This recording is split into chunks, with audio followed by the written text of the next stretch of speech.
A gente chegou em locais com 6 metros de água, que a gente conseguia ver só o topo das casas, só o telhado, só o segundo andar. Como é que você consegue ser tão regrado, disciplinado? Eu falo assim, cara, eu não sou nada disso. Me condicionei a conseguir fazer as coisas dessa forma. E hoje, acho que minha luta principal, assim, que eu acredito é como é que eu consigo atingir minha melhor versão aqui na Terra. Atividade física, ela é um hábito angular. E aí você vai chegando num ponto que para você continuar evoluindo, não basta só você treinar. Você tem que melhorar a sua alimentação, você tem que dormir melhor. Atividades que vão sendo trazidas por um único hábito. Durante o processo do jejum, eu tinha uma capacidade de contemplar as coisas que eu nunca vi na vida. Salário maravilhoso, bônus excelente, tudo sensacional. E eu olho para aquilo e falo, cara, isso não me alimenta. Nessas épocas que eu tô indo para uma competição grande, que o jiu-jitsu acaba não sendo esse conforto psicológico, cara, começa a pifar. Dificuldades com a tua mente, passa por essas restrições, você ganha poder maior sobre as tuas vontades e sobre o teu corpo. Foi uma das poucas vezes na vida, assim, que eu senti 100% tava fazendo alguma coisa que valia a pena.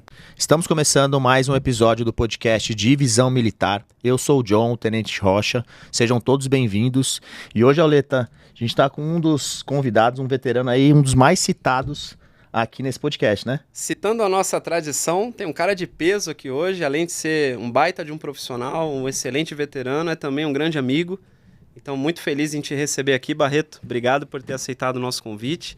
Fala, pessoal. Muito bom dia. Estou muito feliz de estar aqui com vocês. Felicidade é a nossa, meu amigo. Você é um cara aí que tem um coração de ouro. Conheço você já faz um tempo, posso afirmar isso. Um cara que já ajudou muita gente. Tem muita liga com o que a gente busca aqui na divisão, que é ajudar os veteranos de alguma forma. E eu sei que você já teve e tem ainda excelentes projetos. E não só projetos, né? Acho que você como pessoa, já é da tua índole, já é do teu jeito de ser como profissional e como pessoa, você já ajuda e continua fazendo isso. E agora numa escala maior, né? Atingindo outras pessoas, não só veteranos. Então tem bastante coisa interessante que eu tô curioso para ouvir de você também. Seja bem-vindo, a casa é sua. E para a gente começar, a gente sempre começa, né, Rocha? Perguntando para o nosso convidado quem é o Barreto, quem é o Gabriel Barreto. Perfeito, cara, agradeço a bondade aí das palavras, eu tô bem feliz de estar aqui, tô com 2 amigos, tô com 2 pessoas que eu admiro, né, são caras que são mais antigos do que eu, então sempre servem como inspiração aí, seja na caserna, seja hoje na vida, aí na profissão, tudo. Fico bem feliz, assim, cara, de ter conhecido tanta gente boa dentro da caserna e ter grandes referências e poder ajudar também, então fui muito feliz nesse processo, acho que a gente vai falar um pouquinho disso. Mas falando um pouquinho de mim, meu nome é Gabriel Barreto, né, Tenente Barreto, na caserna. Eu atuei ali, me formei no 2º BIL, né, no NPOR de São Vicente. Trabalhei a minha vida inteira ali como militar no 8º Batalhão de Polícia do Exército, então uma atividade mais urbana ali. Tive umas experiências bem peculiares para um oficial temporário, digamos assim. Participei de algumas atividades bem específicas dentro da Força. E aí, acho que a minha história, principalmente no que se refere aos veteranos, já começa na minha saída da Força, né? Foi uma saída que eu pedi para sair, larguei tudo naquele momento, abandonei pecuniária, abandonei todo o meu processo ali como militar para me aventurar no mundo corporativo. Iniciei ali em empresas tech, acho que a gente pode explorar isso um pouquinho mais para frente. E atualmente eu continuo no ramo da tecnologia, mas na parte do financeiro. Além disso, sou empresário, então tenho algumas empresas aí, tanto no ramo da educação como no ramo da alta performance. E também nas minhas horas vagas aí, que são poucas, eu tento fazer aí, trabalhar como um atleta amador de jiu-jitsu aí. Então, pratico jiu-jitsu já há algum tempo, participo de alguns campeonatos e me aventuro aí em algumas atividades. Excelente, tá vendo? É esse currículo que a gente pede aqui pra divisão. Uma baita apresentação aí. Ali. Irmão, obrigado por estar aqui com a gente, é um prazer. Você é um cara que a gente já admira há um tempo, já conhece há um tempo e, como eu disse, foi muito citado aqui. Então, com muito carinho e admiração, vários convidados falaram de você. Seja ali por portas que você abriu ou até mesmo questão de inspiração e o que você vem fazendo hoje. E aí eu queria entender hoje, você tanto passou pelo empreendedorismo quanto pelo meio corporativo. Eu queria entender um pouquinho de você primeiro, de onde veio essa vontade de empreender, essa força e essas ideias que você teve para começar os empreendimentos que você tem hoje? É interessante isso, porque já desde garoto, assim, eu nunca me vi muito num contexto normal, assim, de vida, né? Na verdade, uma coisa que eu nunca imaginei na minha vida foi sentar num computador e ficar trabalhando ali. E muito sonhador, sempre tive muitas ideias na cabeça. Até muita gente não sabe, mas antes de eu acabar entrando no NPOR, eu tava querendo me aventurar no MMA, né? Então eu fiz uma luta no MMA amador, eu participei de umas atividades, até com pessoas conhecidas do meio do MMA. Então, quando me surgiu, na verdade, a ideia do Exército, eu me apaixonei muito naquele momento por conta do jeito que eu sou, assim. Sou um cara ativo, de querer fazer as coisas. Eu tenho uma questão de justiça muito forte também em mim. Então o Exército também foi uma forma de eu ver as coisas dessa maneira. Tanto é que, assim, até uma história engraçada, porque quando eu descobri o NPOR, eu falei, cara, preciso fazer isso. Eu fiquei meio desesperado, porque eu falei, cara, tem poucas vagas, eu preciso dar um jeito. E o que eu ouvia muito é que, assim, cara, você precisa ser peixe, você precisa conhecer alguém, você precisa ter um que indique ali. E aí eu comecei a procurar várias pessoas, o Silva na época, que era meu amigo já de infância, outras pessoas, e cara, me indica aí, fui procurar o Fente, né? Tipo, fui no campeonato de jiu-jitsu encontrar o Fente pra falar com ele, pra falar, cara, quero entrar no NPOR. Então fiz toda uma trajetória assim, tentando cavar uma vaga a qualquer custo, assim, né? Foi engraçado. Eu acho até que consegui por mérito próprio, acho que acabou não sendo muito isso aí, porque depois você vai vendo que tem realmente algumas coisas que são específicas, assim. Mas, de novo, acho que essa é a minha parte militar, mas o empreendedorismo nunca saiu de mim. Então eu sempre acreditei nisso. E desde muito cedo, né, no Exército, digo desde 2013, eu sou da turma de 2012, então ainda era aspirante. Eu li um livro que me marcou muito, que é o Trabalhe 4 Horas por Semana, do Tim Ferriss. Uhum. E naquela época, internet ainda era uma coisa muito nova. E eu já me imaginei trabalhando na internet, ganhando dinheiro, aquela ideia do novo rico que ele falava, né? De você poder ter uma renda, poder viver em qualquer lugar. Isso tudo já me apaixonou naquele momento. Eu falo que muita coisa, acho que as coisas têm que ser no momento certo, né? Mas as coisas não deram certo naquele momento porque era militar, muito quadrado, muito fechado, não consegui me aventurar em nada disso. E o mundo corporativo me puxou.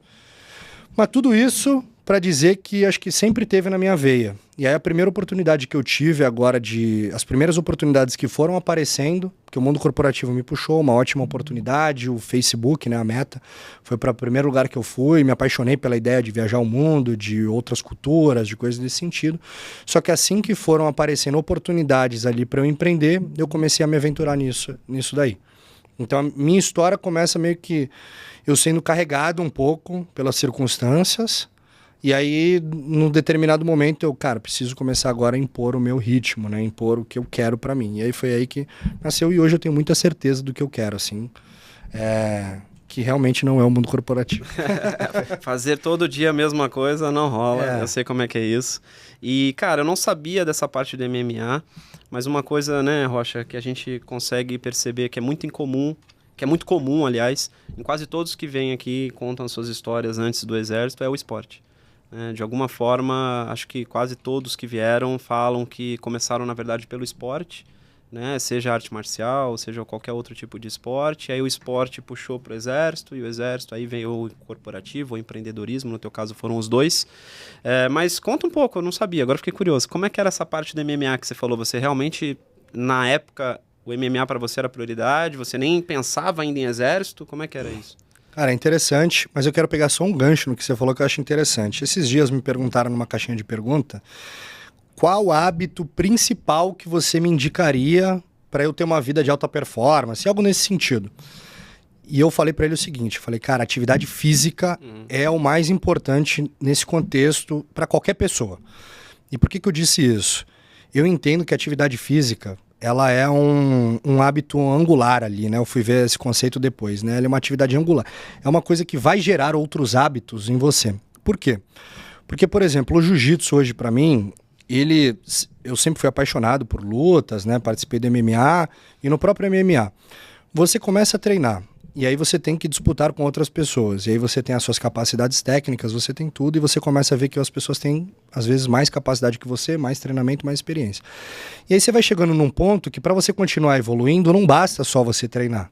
Aí você tem que melhorar a sua alimentação, você tem que dormir melhor, você tem que, estudar mais, não é só o treino. Você tem que... Então, assim, é uma série de atividades que vão sendo trazidas por um único hábito. Então eu gosto muito da ideia da atividade física, porque ela puxa todo o resto pra gente. Então a própria disciplina, a disciplina de você acordar cedo para você poder ter para você poder ter um bom sono, para você poder dormir, acordar melhor e estar mais disposto. Alimentação para você poder ter disposição, para poder fazer as coisas. Então acho que isso é muito legal, assim. Quando a gente fala do MMA, o que aconteceu foi o seguinte, eu fui um jovem muito perturbado, cara, vamos dizer assim, na infância. Eu tive muitos problemas e de rebeldia mesmo, de brigas e, cara, podemos ir longe aí. Mas, num determinado momento, eu tive uma virada de chave na minha vida, ali próximo aos 16, 17 anos. E quando eu terminei a escola, eu acabei ficando meio perdido do que fazer. E aí foi quando, na época, tem um Clube Brasil perto de casa, lá em Santos. E aí o Charles do Bronx montou uma academia lá, então era a Bronx Gold Team na época. E por um acaso, a minha mãe conhecia um dos rapazes de lá, um dos donos, e ele me deixou ter tipo uma bolsa lá para participar e tudo mais. O que aconteceu? Eu comecei a treinar lá, conheci o Charles, era tipo o primeiro ano do Charles no UFC, então o Charles ainda era garoto, e comecei a treinar e me apaixonei por aquilo. Então apareceu uma competição, né, de MMA amador, eu fiz uma luta no MMA amador, consegui sair vitorioso ali por pontos e tudo mais. E então eu estava muito aficionado naquilo ali. E o exército não foi só uma questão de liberdade, uma questão de todas as nuances que eu falei para vocês ali no começo, mas também foi algo que eu olhei assim, eu conversei com o Silva na época, né, que era meu camarada, e eu vi uma oportunidade de melhorar de vida. Esse foi o principal ponto que eu vi ali no exército. Quando o pessoal me falou que eu ia fazer aquele um ano ali, se eu fosse bem colocado, eu ia poder ganhar X quando eu me formasse. Eu falei, cara, isso aqui é uma oportunidade de eu mudar a história da minha vida. Tanto que quando eu virei aspirante, a primeira coisa que eu fiz, eu consegui devolver um dinheiro para minha mãe, consegui, ajudar em casa, fazer outras coisas, mesmo morando fora. Porque eu já fui morar, fui para Osasco primeiro, né, depois São Paulo. Então, meio que esse foi o caminho, assim. Mas o MMA foi meio que esse meio do caminho em que eu tava meio perdido e querendo saber o que ia fazer. E me encontrei naquele esporte ali por conta eu gosto desse tipo de coisa, né? É uma coisa que sempre me chamou a atenção. Eu sempre lutei. Eu já fiz taekwondo, boxe, judô, tudo. E aí no MMA eu encontrei aquela adrenalina ali que eu tava precisando e tal. E depois o exército acabou pausando um pouco essa minha vida, né? Eu fui voltar pro jiu-jitsu só depois de 3 anos, no caso. Então, mas o esporte, o que eu quis dizer é o seguinte, que eu acho que o esporte ele é uma porta de entrada bacana que prepara as pessoas até para chegar diferente no exército. Que nem você falou que teve algumas complicações na tua infância, tua adolescência, de rebeldia. Então, acho que é comum, quase todos nós. E talvez o esporte tenha te dado uma nivelada, principalmente na questão de disciplina e tal. E quando você chega no exército dessa forma, é diferente, né? Porque lá, hierarquia e disciplina são os 2 pilares. Então, cara, você foi contando, Brasil Futebol Clube na Jurubatuba, né? Eu fazia judô lá, cara. Caraca. Eu fazia judô no Brasil, você não sabia dessa. Não sabia. Inclusive, meu pai mora na Jurubatuba, só que sentido lá pro canal 7, né? Porque ali é próximo já quase do shopping. Eu moro até hoje na Guaibê, que é uma cruzada. Mais coisas em comum. E aí, quando você foi falando do Brasil Futebol Clube, cara, lá que eu fiz judô, e é muito parecido as histórias, porque eu me apaixonei pelo judô, assim como você, acho que na época se apaixonou pelo MMA, pra mim era a primeira coisa. E o que eu percebo hoje, olhando pra trás? Que o judô me deu muita vantagem no exército. Porque eu cheguei no exército já com a disciplina ali, as alturas, o porte físico. Você falou uma coisa muito legal e eu concordo. Eu acho que ele puxa tudo, né? Aquela tríade de corpo, mente e espírito, né? Porque você começa a virar um cara disciplinado por causa da arte marcial, você começa a comer bem, você começa a dormir bem, você começa a se preocupar com você próprio, né? Com a tua saúde física e mental. E acho que isso dá uma vantagem muito grande quando você entra nas Forças Armadas. E cara, por coincidência, grande parte dos convidados falaram isso. Legal, não sabia desse teu passado aí. Agora eu tô sabendo. E Barreto, olha que legal. Eu treinei boxe no Brasil também com o Jorge. Olha aí, cara. Eu treinei com o Jorge também boxe, mas um pouco antes. Eu saí porque era o meu ano para entrar no exército. Então eu parei. Aí depois, em 2016, eu comecei a treinar jiu-jitsu na The House lá. E aí segui também. E aí hoje só tô no jiu-jitsu. Mas já me aventurei um pouquinho Você tá também. treinando jiu-jitsu, hein? Ainda tô. bom. Então estamos A gente treinou quando eu era faixa branca ainda, né? Azul. Eu já era azul? Não, você acha que tinha acabado de pegar azul. Ah, sim, boa. Então estamos entre caiçaras aqui. Baixada Santista. Baixada Santista cara. inteiro. O pessoal do CPOR que tá nos ouvindo aí, a gente sabe que tem bastante... Cara, é engraçado que eu falo que a Baixada Santista em si, Santos, assim, a região ali, é uma região que abre muitas portas, né? Porque eu vejo com relação a outras pessoas, assim, contatos e tudo mais, assim. Hoje eu tenho muitos contatos, muito pelo local onde eu nasci, assim, que eu vejo que, cara, é uma coisa de diferente, assim, né? E você falou bastante sobre essa parte do hábito angular. Hoje, depois de muito tempo treinando, fazendo atividade física, que eu sempre gostei, até porque na infância eu era um pouco gordinho, então foi uma coisa que eu entrei no esporte para mudar um pouco a minha postura, mudar o meu físico, e aí me apaixonei, comecei a fazer N esportes, nunca tive um que eu fui apaixonado, já fui federado em alguns, mas eu gosto de aprender, eu sou curioso, então eu já transitei ali em vários. Mas foi esse ano realmente que eu entendi que o esporte para mim, ele é 100% para minha cabeça. Então eu sou um cara também muito hiperativo, criativo, tô sempre pensando, minha mente não para. E quando eu tô fazendo esporte, principalmente uma luta ou um exercício de alto rendimento ali que cobra muito, minha mente ela desliga. Então é um dos poucos momentos que eu fico ali, digamos, sem nada na cabeça, focado naquilo. Então hoje eu treino todos os dias por causa da mente, por causa de eu conseguir ter essa tranquilidade, porque minha cabeça nunca para. E você, acredito que você também deva sentir isso também, né? Que você é um cara bem criativo, tá sempre pensando, gosta de empreender, então faz muito sentido o que você falou. Como que é hoje isso para você? Você tem hoje o esporte mais como uma ferramenta para você aliviar o estresse, ou você pensa também muito em performance, que é uma coisa que você trata bastante nas redes sociais? Cara, é interessante isso. Acho que o teu ponto é... Eu tenho a mesma visão, assim, e tem uma coisa interessante sobre isso. O que acontece?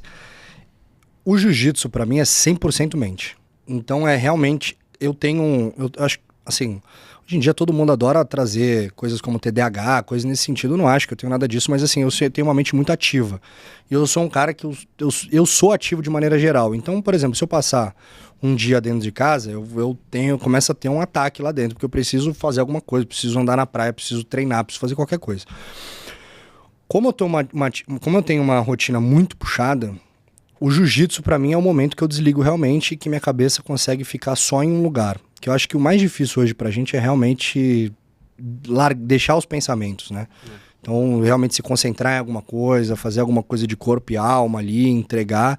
Então, tô 100% com você nisso. O jiu-jitsu é muito disso pra mim. Tanto é que, por exemplo, ano passado eu fui lutar o Mundial Master em Las Vegas, e esse ano eu lutei o brasileiro de novo. Ano passado eu lutei o brasileiro também. Mas nessas épocas que eu tô indo para uma competição grande, que eu me cobro muito além do normal, que eu exijo demais de mim, que o jiu-jitsu acaba não sendo esse conforto psicológico, cara, começa a pifar. Eu começo a ter começa a ficar difícil para mim mesmo. Então é muito interessante você ter falado isso, porque realmente é uma maneira de eu conseguir aliviar o pensamento e as coisas. A musculação eu faço para garantir eu não consigo ter essa mesma, vamos dizer assim, tranquilidade na musculação. Não é algo que realmente me faz relaxar e ficar tranquilo, mas o jiu-jitsu é muito. E é aquela velha história, você sai de um treino, cara, você sai uma outra pessoa, né? Pode ser o problema que você tiver ali dentro do tatame, a única coisa que importa pra você é não ser estrangulado, sabe, passar ali uma guarda, resolver as questões. Então, cara, acho que é muito legal você ter tocado nesse assunto. E realmente, quando o jiu-jitsu deixa de ser essa questão pra mim, e eu tô muito focado na competição, eu preciso eu preciso mudar alguma coisa, porque senão eu começo a ter... Eu acabei de entender um ponto científico dele aqui que você vai gostar de ouvir também, que é bem parecido com o seu em relação a temperamento. Porque vocês são movidos a resultado, sim ou não? Sim. E por isso que quando você tá no jiu-jitsu, que nem o Rocha falou que é o caso dele também, para desligar a mente, no sentido de, né, dar uma desestressada, uma relaxada, não pensar em outra coisa, realmente ele faz esse efeito em você. Mas quando você vira a chave para a competição, vem na tua cabeça o resultado, que é uma coisa que para vocês dois, porque vocês têm o mesmo temperamento, depois a gente pode falar mais disso, mas você é colérico, Sim. o teu temperamento ele é para resultado. Então, quando a chave muda e vem o resultado, muda a tua mente também. Porque tu vai buscar o resultado a todo custo, né? Sim. E é esse buscar o resultado a todo custo que vai não te deixar relaxar tanto quanto num treino de rotina, por exemplo, durante a semana. Exatamente. Entendeu? Então já descobrimos o temperamento dele. Eu sou colérico mesmo, tá? Aí, viu? Cara, isso é assim, real. Isso é uma coisa que tem tanta força, cara. E depois que eu me formei em neurociência e também fiz várias imersões e até troquei bastante ideia com o Rocha esses dias. O Rocha também é colérico. Agora só falta saber, eu vou descobrir até o final do bate-papo se você é um colérico que gira pra melancólico ou se você gira pra sanguíneo, mas eu acho que é pra sanguíneo. Mas eu já sei qual que é. Deve ser pra sanguíneo. Vamos ver se você acerta. Deve ser pra sanguíneo porque eu conheço você como pessoa também, você é muito ligado a pessoas e tal, então geralmente o melancólico ele é mais frio, não acho que eu te falo no final do podcast. Mas deve ser isso, vou chutar que é isso. E cara, isso tem um poder muito grande, porque a gente começa a entender por que a nossa cabeça funciona dessa forma, porque os nossos pensamentos são assim, realmente nós somos, né, eu digo nós, eu não sou colérico, eu sou sanguíneo. Só que eu giro pro colérico. Então nós estamos aqui praticamente entre temperamentos próximos. Sim. E a gente tem realmente essa dificuldade de conseguir deixar nossa mente vazia, de conseguir... Então, aí vem a questão da meditação, essas coisas assim que ajudam. E a gente é muito ativo, cara. A gente não consegue ficar parado. Eu fiz um retiro de silêncio esse final de semana, cara. O primeiro dia foi muito punk. Isso é uma coisa que pra você seria legal também, não sei se você já fez. Então, eu queria perguntar isso, cara, que eu lembro, não sei que ano que foi, que você fez um jejum de bastante tempo e eu vejo que você tem essas atividades buscando, eu acredito, que acalmar um pouco a mente e autodesenvolvimento, autoconhecimento. Fala um pouquinho pra gente sobre essas ações que você teve e por que você busca isso. Legal. Cara, acho que uma das coisas que eu tenho muito pra mim, assim, é essa busca por performance, mas não só isso, acho que é da vida de maneira geral, explorar possibilidades. Então, seja na parte de nutrição, por exemplo, eu já testei várias dietas, eu já testei vários alimentos, então eu faço experimentos comigo mesmo. Então, por exemplo, hoje eu não como glúten. Aí todo mundo, pô, mas tu não come glúten, cara? Não como glúten porque eu fiquei 2 semanas sem comer glúten e eu tinha um problema desde que eu me conheço por gente de dormir durante o dia, de começar a pescar, de passar mal de sono. E eu cortei, simplesmente depois que eu cortei o glúten, nunca mais eu tive isso. E tirando o fato de que você, fisicamente muda também, quando você tira o glúten e tudo mais. Então eu faço vários experimentos. Fiz com lactose, cara, já dieta carnívora e tal. E hoje eu tenho uma alimentação que é a que eu acredito, que é uma alimentação voltada para comida de verdade, em que eu como na maior parte carnes, tubérculos, coisas nesse sentido. Então eu tô atrás de uma busca, assim, de como é que eu consigo ter uma mente mais clara. Porque, cara, no final das contas, hoje na minha rede social eu falo de produtividade. E é impossível você desvincular produtividade, eficiência, outras coisas, com os teus hábitos de maneira geral.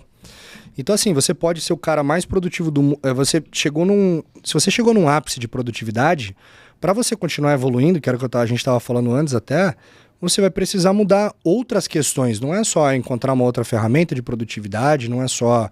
você vai precisar mudar, às vezes, teus hábitos alimentares, o sono.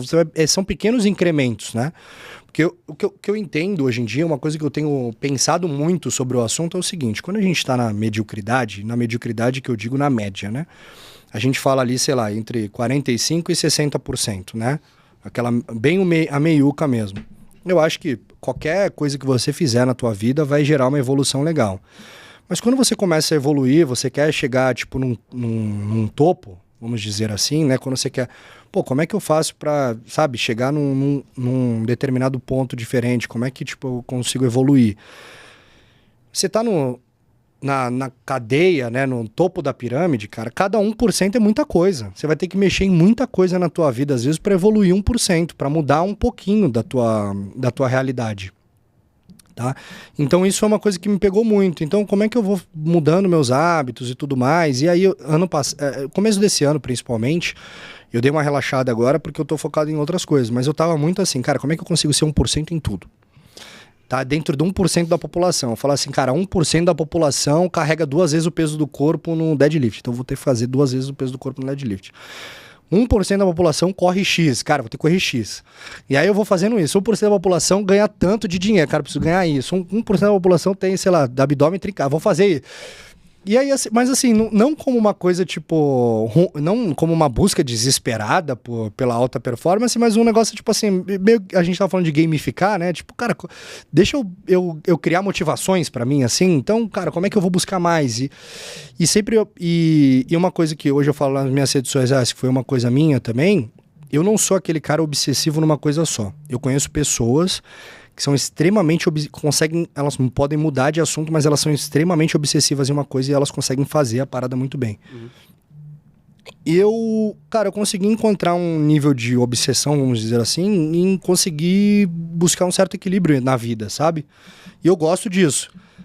Talvez se eu tivesse focado em uma coisa só, eu pudesse ter mais resultado em algumas áreas da vida e coisas nesse sentido. Mas aí pra mim não faria tanto sentido, sabe? Mas isso você já foi assim, obcecado, e aí você equilibrou depois de um tempo? Ou você sempre foi mais pro lado do equilíbrio, não tão focado quanto outras pessoas? Isso é importante pra eu matar a charada do temperamento. Aqui eu já vou matar. Cara, não é exatamente o equilíbrio, mas eu quero... A tendência de querer fazer tudo bem sempre, sabe? Tipo, tentar não deixar as petecas caírem. Tá. Então isso me puxa um pouco para baixo, talvez, em um ponto, mas eu acho que foi benéfico também em outras coisas, né? Talvez até a gente pudesse fazer algumas comparações com um cara mais generalista ou especialista, mas eu gosto muito da ideia de... Porque, por exemplo, eu vou dar um exemplo prático aqui para vocês. Para mim, não seria... Eu não conseguiria ser extremamente bem sucedido na minha vida profissional, por exemplo, e eu acredito que eu já sou, tá? Mas eu digo assim, vamos pensar em mais, né? Alguma coisa muito fora da curva. E deixar, por exemplo, abandonar a parte física, abandonar essas coisas. Para mim isso não faz sentido, tá? E coisas assim. Então, por isso que eu falo muito do equilíbrio. E acabei fugindo um pouco da pergunta, tá, John? Mas, por exemplo, o jejum de 5 dias, né? Foi uma forma de eu me testar, de eu me conhecer. Então eu busco sempre maneiras de eu conhecer mais meu corpo e minha mente. Então foi uma experiência, cara, única na minha vida, assim. Chega até a ser uma experiência meio transcendental, assim, sabe, cara? Tipo, você passar 5 dias sem comer, a gangorra que é na tua cabeça, uma hora tá maravilhoso, outra hora tá horrível, uma hora você tá de mau humor, outra hora você tá numa felicidade plena, e você, cara, que esquisito, né? Então eu tenho essa busca. Então eu vou buscando sempre coisas para tentar me conhecer melhor, para conhecer os meus limites, e acho que o Exército ensina muito isso a gente, né, da questão de que a gente entende que os limites que a gente tem na nossa cabeça são criados por nós mesmos, né, que muitas vezes a gente ultrapassa aquilo ali em muito, fala dos 40%, né, coisa nesse sentido. Então eu tô sempre nessa busca. Eu não sei se tem alguma das coisas específicas que você queira saber assim, mas tem o jejum eu posso explicar mais. Eu tenho várias perguntas. Não era mais entender qual que era o seu objetivo, mas você respondeu, que é muito parecido com o que eu tenho pra mim, que é sempre estar melhorando alguma coisa, buscando autoconhecimento, porque depois que eu comecei me conhecer realmente, como minha cabeça funciona, até mesmo a questão do temperamento e tudo, as coisas foram mudando na minha cabeça e coisas que faziam muito sentido lá atrás, hoje já não faz sentido. Então, até mais pra frente quero te fazer uma outra pergunta, mas tá respondido, era o que eu queria entender. Se você quiser depois explicar o que realmente você sentiu, porque essa parte que você falou da gangorra, realmente, cara, ali você tá num estado que você vai ter um mix de emoções e um controle também, só que é uma experiência que é até difícil de explicar. Eu já passei por algumas experiências assim, você sente às vezes uma alegria diferenciada, uma plenitude, que pra gente que vê de fora não faz muito sentido. Falou, mas o cara não tá comendo, por que tem a ver? Então assim, se você puder falar um pouquinho dessa experiência, eu acho que seria interessante. Legal. Cara, quando você vai se propor a fazer um jejum de 5 dias, né, a corrida, a briga é 100% com a mente, né? Então, a primeira coisa que eu me programei, eu falei, eu vou começar, na verdade, tomando um café da manhã bom, né? Porque o café da manhã é a refeição que eu mais gosto ali. E eu entendia também que, por exemplo, se eu fosse fazer uma janta muito robusta, ia prejudicar meu sono, então comecei pelo café da manhã. A partir daquele momento já começa a briga. Por quê? Porque a gente tem também uma parte regulada no nosso corpo, de maneira geral, que a gente tem uns horários próximos do que a gente se alimenta. Então, esses horários já começam as primeiras dificuldades, né? Então, você pulou o almoço, teu corpo, cara, cadê aquela refeição que você me entrega esse horário, né?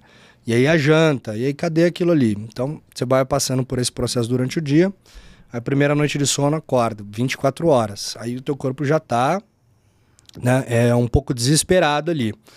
E uma das coisas mais interessantes, assim, foi que dentro do processo todo, você vai começando a entender o que é realmente fome, e o que é vontade de comer. Então, por exemplo, nesses horários próximos às refeições, a gente tem muita vontade de comer. E a verdade é que às vezes a gente nem tá com fome. E aí você vai começando a entender, cara, eu tô com fome agora ou eu tô com vontade de comer só? E às vezes começa a aparecer, por exemplo, algumas coisas específicas. Cara, eu queria comer, sei lá, um pão na chapa, cara. Tipo, aparece... É vontade de comer, não é fome. Aquilo ali fica te martelando, mas é só vontade de comer. Então, você vai passando por vários estágios nisso, assim. E aí, um estágio muito difícil também é o próximo da metade. Porque, assim, você já fez, por exemplo, 50 horas de jejum, você tá 2 dias sem comer, e aí você olha assim e você fala assim, cara, eu não cheguei na metade ainda. Tipo, aí bate um desespero, assim, sabe? Porque esse cara, não cheguei nem nas 60 horas ainda, como é que vai ser o resto? Tipo, eu já tô sofrendo aqui. Então, e a tua mente o tempo inteiro te falando, cara, você vai passar mal, você vai... Sabe, como é que... E você lutando contra isso. O que eu acho mais interessante disso é um processo que eu chamo de... Que eu apelidei, não é um nome meu, tá? Mas é de coisas que eu li, que encaixei ali. Mas de educação da vontade, tá? Quando você passa por um processo tão doloroso, assim, tão específico de se abster de alguma coisa de que a gente tem necessidade até, não só gosta, mas tem necessidade, e você passa por isso voluntariamente, e passa por essas dificuldades com a tua mente, passa por essas restrições, você ganha um poder maior sobre as tuas vontades e sobre o teu corpo. Então você consegue imprimir melhor a tua vontade naquilo ali. Eu já passei, por exemplo, conversando com pessoas assim mais inteligentes, estudadas sobre o assunto, que é quando a gente olha para nós, dá para fazer um paralelo com o cavalo e o cavaleiro, né? Então, a nossa mente é o cavaleiro, que está guiando o cavalo, e o nosso corpo é o cavalo. O cavalo tem mais força que nós, de maneira geral. Então, se o cavalo quiser te levar para onde ele quiser, vai acontecer, que é basicamente o nosso instinto animal.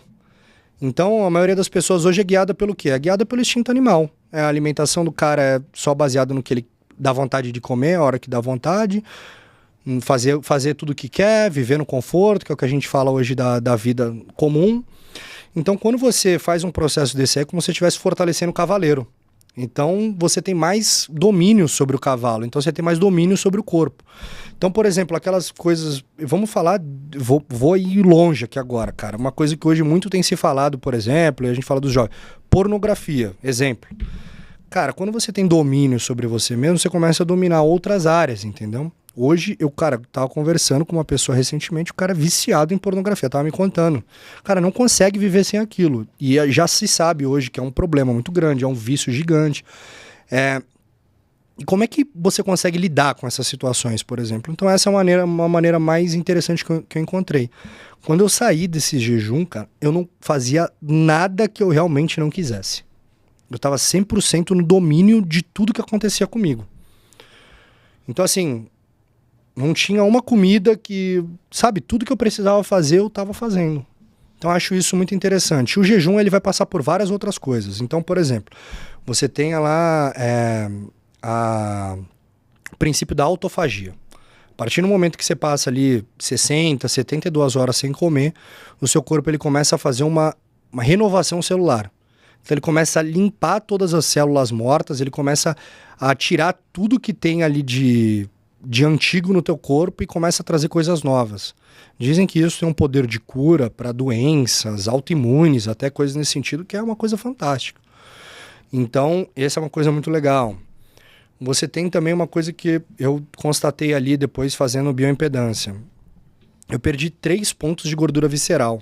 Cara, gordura visceral é uma coisa que pega muita gente. Gordura no fígado, são doenças que causam muitos problemas. Então, eu tive isso. Eu tive uma perda de cintura, de estrutura também bizarra, cara. Então, para quem quer emagrecer, também é uma ótima fonte. Mas uma coisa da mente também é muito doido. Durante o processo do jejum, eu tinha uma capacidade de contemplar as coisas que eu nunca vi na vida. Então eu conseguia, às vezes, eu moro pertinho da praia, assim, aí eu dava uma caminhada até a areia, sentava ali e ficava olhando as árvores e o mar, assim, que a gente tem essa capacidade ali em Santos, né? Você senta no banquinho, você pega a grama ali, a árvore e o mar atrás, assim. Cara, às vezes eu me perdia no tempo ali, eu ficava 1h e 15 olhando pro nada. Eu nunca consegui fazer isso, eu não consigo ficar 5 minutos. Então isso é uma coisa muito impressionante. E aí você começa a ter umas coisas meio transcendentais, assim, sabe? Pensar muito na vida, pensar nas coisas, porque a mente parece que fica... Você não tem ruídos, né? Então acho que isso é muito interessante. Então, acho que é a primeira vez que eu conto com tantos detalhes assim, mas acho que se eu conseguir explicar legal aqui... Acho Não, que... conseguiu, foi sensacional. Já matou grande parte das minhas dúvidas. E assim, cara, você acha que depois esse foi o jejum máximo que você fez, né? Claro, acredito que você não tenha começado por esse, né? Você começou por talvez o de 24, depois foi aumentando, ou você já começou direto com esse de 5 Cara, dias? o único que eu tinha feito longo, eu tinha chegado a 40 horas. 40 horas. Mas eu fiz sem querer. Eu tava, na verdade, assim, eu fui fazer 24 horas, aí fui deixando um pouco passar, assim, o tempo. Aí falei, cara, deixa eu ver até onde vai e tal. E aí o que me despertou um interesse real foi quando chegou, eu tava 36, 37 horas em jejum, e eu fui treinar a musculação, e eu peguei algumas cargas maiores do que eu já tinha pego antes, assim. Ia ser uma das minhas perguntas essa. E aí me chamou a atenção, assim, eu falei, cara, pô, isso aqui é totalmente contraintuitivo. Tipo, eu peguei a maior carga, tipo, eu tava fazendo... Supino? Não era supino, é de costas, Terra. Não era o terra também, é puxada, né? Enfim, agora me fugiu o nome. Mas eu tava fazendo ali, eu fiz com 100 quilos, assim, tipo, a puxada, tipo, de costas, assim. Uma remada. Na remada, perfeito. Remada livre. Aí eu puxei 100 quilos na remada livre, assim, aí eu, pô, cara, tipo, ó, saiu bem pra caramba, assim, eu falei, cara, eu tô tantas horas de jejum, por quê, né? Eu tenho um story postando isso, falei, pô, que contraintuitivo, tô há tantas horas assim, treinei super bem e tal, isso ficou na minha cabeça, cara, ficou martelando. Aí eu tinha um camarada que tinha feito esse de 5 dias, eu falei, vou fazer. Então foram 5 dias, só água, chá e café. E aí, cara, eu treinei todos os dias. Eu fiz musculação todos os dias. Eu tenho um vídeo com 105 horas de jejum, eu fazendo um agachamento... tipo um andarilho, assim, né? Que uma perna pra trás e uma pra frente ali, tava, sei lá, tudo bem que era no rack, mas era 30 quilos de cada lado, 60 quilos, cara, um peso considerável, assim, né? 105 horas de jejum. Então, continuei treinando normal, fiz algumas corridas e tal. Na corrida teve uma hora, assim, que deu uma quedinha de pressão, mas eu usava bastante, no treino de musculação, eu usava água com sal. Então, eu sempre colocava um sal na água, e aí se eu sentisse que tava dando, assim, uma queda de pressão, alguma coisinha, eu tomava água com sal e resolvia. Mas treinei. Olha que interessante. Eu, muito parecido com você, sempre fui apaixonado por nutrição, depois fiz nutrição, mas antes de realmente fazer a faculdade, eu já fiz vários testes no meu corpo. Então, já fiquei tempo... Não sei se você lembra até, quando a gente estava no ano de formação, eu inventei de ficar 3 dias só comendo maçã, porque eu tinha lido um livro. Que se eu comesse maçã durante 3 dias ia purificar e tal. E aí eu fiquei 3 dias... Durante a formação? Irmão, fazendo esse maluco TFM. chegou aqui, parecia que tinha, sei lá... Fiquei com um saco de maçã, falei, pronto, vou resolver minha vida. Maçã pra caramba, e eu ficava buscando. Aí, cara, já fiz N dietas que você possa imaginar. Assim, quando eu tava começando a dieta cetogênica, eu fiz por um bom tempo. Fiz várias coisas. E uma delas que eu fiz, isso já... eu tava no jiu-jitsu já, que eu fiquei 4, 5 meses ali fazendo uma dieta vegetariana. Até pra eu entender... por causa de paciente, até sentir, e eu senti realmente uma melhora na minha performance, que eu achei também totalmente contraintuitivo. Eu falei, cara, eu sempre fui acostumado a comer carne, e assim, como eu já participei do fisiculturismo, a gente é incentivado, e antigamente também, a consumir muita proteína. Então eu estava consumindo uma proteína que teoricamente não tem um alto valor biológico, então... teoricamente era para eu estar mais fraco, mas eu senti que a minha performance aumentou, minha energia aumentou e eu consegui desempenhar um bom papel, depois encerrei. Hoje eu consegui ajustar várias outras coisas também na alimentação, que antes a gente entendia de um lado, entendia do outro. E depois que eu passei por esse processo no fisiculturismo, que chega um momento que a gente come muito, então eu chegava a comer 4, 5 quilos de comida num dia só, e chegava em outros momentos que a gente não comia nada, passava fome. Foi aí que eu descobri o jejum. Porque eu comecei a perceber que... jejum intermitente, na verdade. Comecei a perceber que quanto mais eu segurava para não comer, menos fome eu sentia. Falei, pô, então vou segurar um pouquinho. Aí eu fazia a primeira refeição e aí continuava quando eu tinha que comer muito pouco. Então eu chegava de um volume altíssimo de comida para um volume muito pequeno que você realmente passava fome. E aí o exército e essa parte no fisiculturismo da nutrição, que eu quis competir para passar pelas preparações e sentir, né, na pele todas as dificuldades...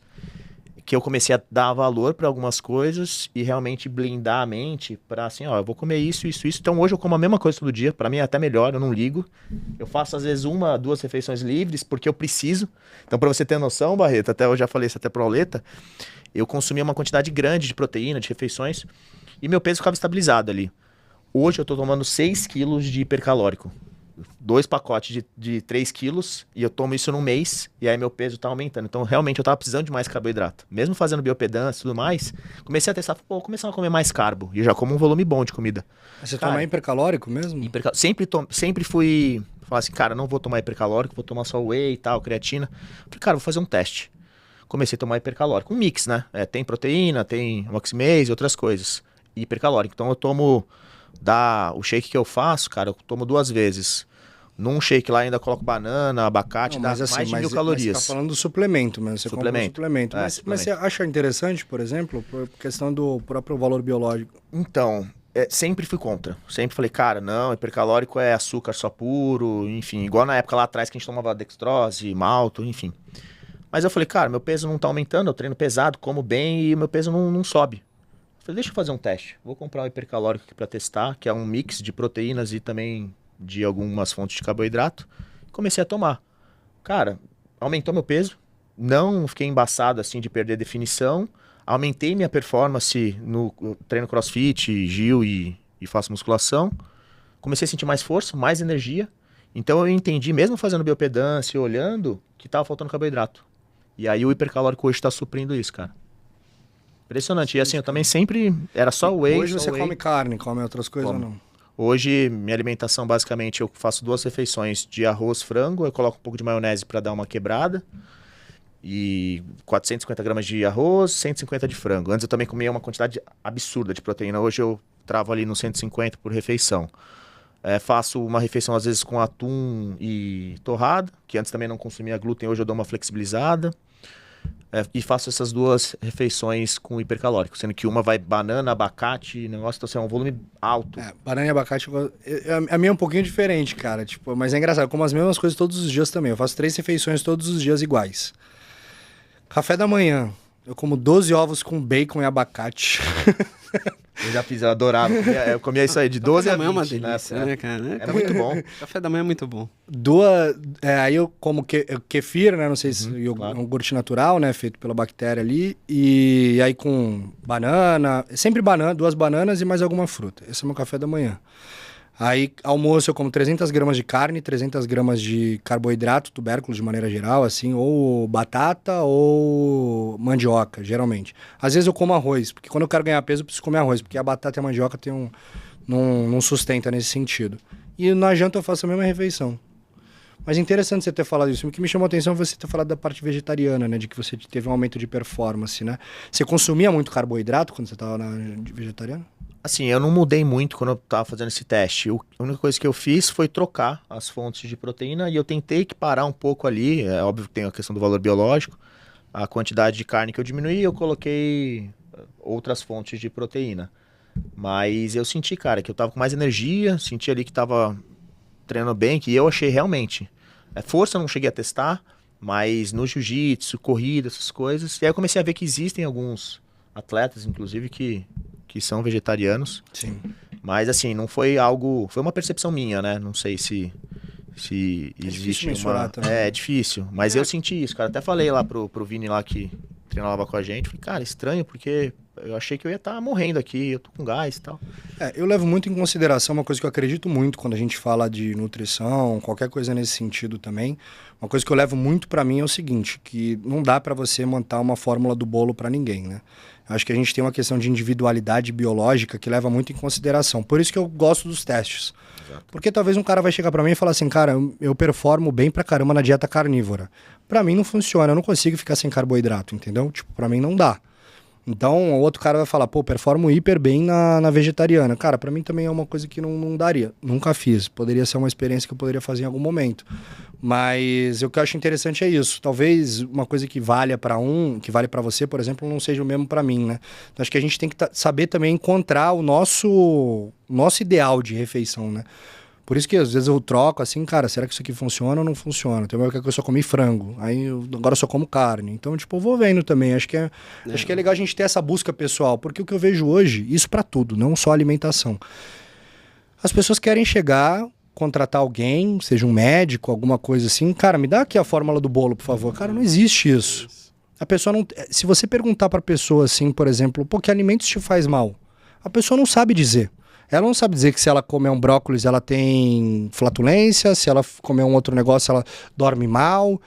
Pô, deveria ser uma coisa que a gente deveria ter muita atenção, entendeu? Tipo, por exemplo, feijão é um negócio que eu cortei da minha refeição, é uma coisa que eu adoro, mas que eu cortei um pouco da minha refeição, porque, cara, eu sei que eu fico o dia inteiro ali com aquele negócio remoendo na minha barriga. Ah, mas se você tirar, colocar de molho, cara, não muda pra mim. Então, assim, quando eu quero comer um feijão, quando vou comer fora e tal, eu vejo ali, eu como, beleza.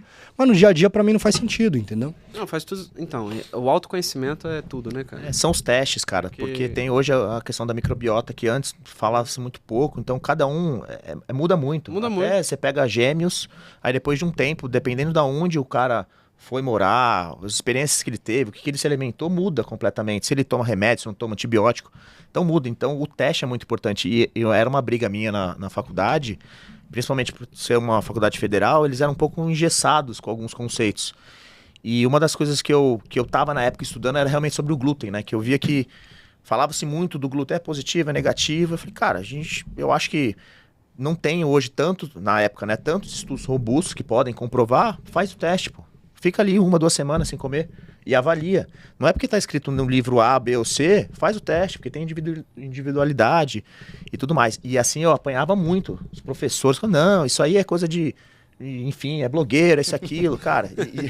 Não, eu lembro na época, eu acho que... Mas faz um tempo, que eu tinha lido um livro de fora que falava sobre microbiota. Eu achei sensacional o livro, assim. Nossa, nunca tinha ouvido esse conceito, apesar de estudar bastante sobre nutrição. Comecei a ler sobre as bactérias e tal, como aquilo mudava. E eu lembro que um dia eu falei nessa aula de aula, fiz uma pergunta. Pô, o professor riu na minha cara. Pô, isso é coisa de blogueiro, isso é coisa era Facebook na época. Tá? Falei, cara, e hoje você vê como que a própria nutrição se revolucionou em cima desses assuntos. Ainda bem que você falou Facebook, não falou Orkut, senão você ia entregar um pouco mais. Né? ICQ, aí ferrou, mano. Tô cuidando aqui aí a gente começa a ver, a gente começa mais a ver novo, que tá aí você vai me entregar. Cara, autoconhecimento é tudo, não existe fórmula mágica, cada corpo reage de um jeito. E engraçado, né? Você falou do jejum, você falou do hipercalórico. Quando ele me falou do hipercalórico, eu também fiz a mesma cara que você fez. Eu falei, mas assim? Não, eu fiz pra mim mesmo. Quando eu falei, vou comprar hipercalórico, aí veio aqui e falou, não, tá maluco? Hipercalórico, toma Nesquik, é melhor. E olhando de fora, até questão de massa magra, até questão de visualmente mesmo. Agora, você tá maior, você tá... Realmente, cara. Realmente, pra você deu certo. E pra mim, por incrível que pareça, cara, carnívoro. Total. Me dou muito bem com dieta carnívora, cara. Como carne demais. Mas você come carboidrato também. Como, mas assim, se tirasse, ok. Já fiz esse teste. Meu negócio é carne, cara. Meu negócio é proteína. Eu como muito, eu como bem também. Nunca cheguei a testar com hipercalórico, mas também não tenho tanta altura. Vocês são mais altos que eu. Então, assim, eu já cheguei uma vez, não agora. Agora eu tô frango. Mas eu já cheguei no meu limite uma vez e não gostei. E olha que eu sempre fui um cara da maromba, você sabe disso, desde a época do exército. Mas sabe quando eu me olhei no espelho e falei, cara, pela minha altura eu tô desproporcional? Eu sempre tive uma facilidade, você lembra, a gente conversou sobre isso? Sempre tive uma facilidade de ganhar trapézio. Pra vocês terem uma ideia, eu não treino trapézio já faz uns 6 anos. Nada, assim, lógico, alguns exercícios pegam indiretamente o trapézio, mas não treino. Por quê? Porque se eu treino, fica um negócio meio... Eu não gosto. Aí eu me olhava no espelho, quando eu cheguei no meu limite, falei, cara, eu não tô gostando, velho. Porque eu tenho aquele negócio de que eu gosto da parte... Claro que eu treino muito mais pelo mental e pela saúde. Mas, aparentemente, me dá prazer ter um shape equilibrado. Sim. Não muito pra, né, talvez, pra quem compete e tal, não muito exagerado e também não muito magro. O meio termo. E quando eu cheguei no meu limite, eu não gostei. Falei, cara, não gostei. Eu ganhei um pezinho, mas eu tô magrinho aqui, pô, nessa mesa. Não, tá nada. Então, assim, o final das contas... pesado que eu, pô, eu acho, na época quanto que você tá falou, pesando você tem agora? 1,80 também, né? Como Tenho eu. 80. Tá com quanto? Eu tô agora com 88. É, o mesmo peso que eu tô. Você tá com 88, Já então. pesei 100. Enfim, era outro mundo. Pra né? vocês terem uma ideia, hoje eu tô com 80 quilos, mas eu tenho 1,71, acho, 1,70. Eu sou baixinho. Quando eu cheguei no meu ápice, eu cheguei a 85,5. Mas com a minha altura, cara... Não é. era desproporcional. Eu tava com quase nada de gordura e, cara... Eu sempre tive muita dificuldade de ganhar massa e tudo mais. Até pra eu conseguir chegar nos 100 quilos, eu fiz um monte de loucura pra conseguir chegar, mas cheguei e aí mudei o caminho e aí agora eu tô subindo. Mas sempre me fui ali em 80, quando na época eu competi era 80. Um cara que já testou muita coisa. Já. Até a dieta da maçã, ele falou, agora eu lembrei, cara. Coisa, Eu lembrei desse cara chegando no batalhão com um monte de maçã, falei, que porra é essa? Resolvi a vida, agora vou ficar purificado. O segredo tá na maçã e não, e ficar tentando convencer os outros. Eu lembro, aqui a maçã, eu lembro, vamos fazer eu junto. lembro, cara. Aí ninguém abraçou. O que será, né? Ô Barreto, cara, você tá falando de performance, a gente tava falando de luta e essa parte aí eu lembrei da questão da imersão no gelo, que você, até na época que a gente tava fazendo o esquema lá com o Flow das refeições, você foi lá com eles, fizeram aquele trabalho e hoje tem um monte de gente fazendo e você foi um dos primeiros caras que eu vi falar sobre isso. Fala um pouquinho o que é, da onde que veio isso aí, como que você começou a fazer, os benefícios. Perfeito. Cara, vou até agora puxar um pouco a sardinha pro meu lado aqui e fazer um merchan, porque essa parada da imersão no gelo, né, foi algo que eu tenho alguns amigos que são do jiu-jitsu também, que fazem algumas atividades. Isso começou a ganhar um certo corpo lá fora, né, principalmente, na verdade, assim, o gelo, ele é uma coisa milenar, né, o uso da água gelada para cura, para uma série de coisas, a própria água da cachoeira, você tem, indícios disso em Hipócrates lá. Quando eu fui atrás, eu fui entendendo que isso não é nenhum tipo de novidade. Mas eu acho que a sociedade é cíclica, né? A gente evolui às vezes e a gente tem que ver que se a gente der 2 passos para trás, a gente está melhor do que a evolução que a gente tem, né? E aí, basicamente, isso começou a ganhar um peso lá fora, começou a aparecer e falarem sobre isso. E a gente começou a fazer aqui, eu e meus amigos, de forma desestruturada. Então, eles compraram um freezer e começaram a fazer no freezer. E lá na The House mesmo, a gente tinha uma caixa d'água gigante e jogava o gelo lá e fazia. A gente comprava o gelo e fazia. Só que assim, a água ficava lá, sei lá, 10 dias, cara, um negócio bizarro, assim. Pensando a gente entrando naquele negócio. Mas beleza. Criou anticorpos. Não, o gelo mata, né, a bactéria ali. Mas, cara, aí a gente começou a fazer e a gente, dentro desse nosso grupo de amigos, eu tenho um camarada que ele é muito bom nessa parte de logística, de fazer, mexer com produto de maneira geral, assim. Então, cara, ele consegue...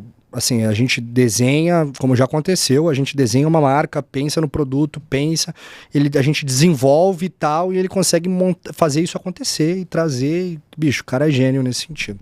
É um dos meus sócios.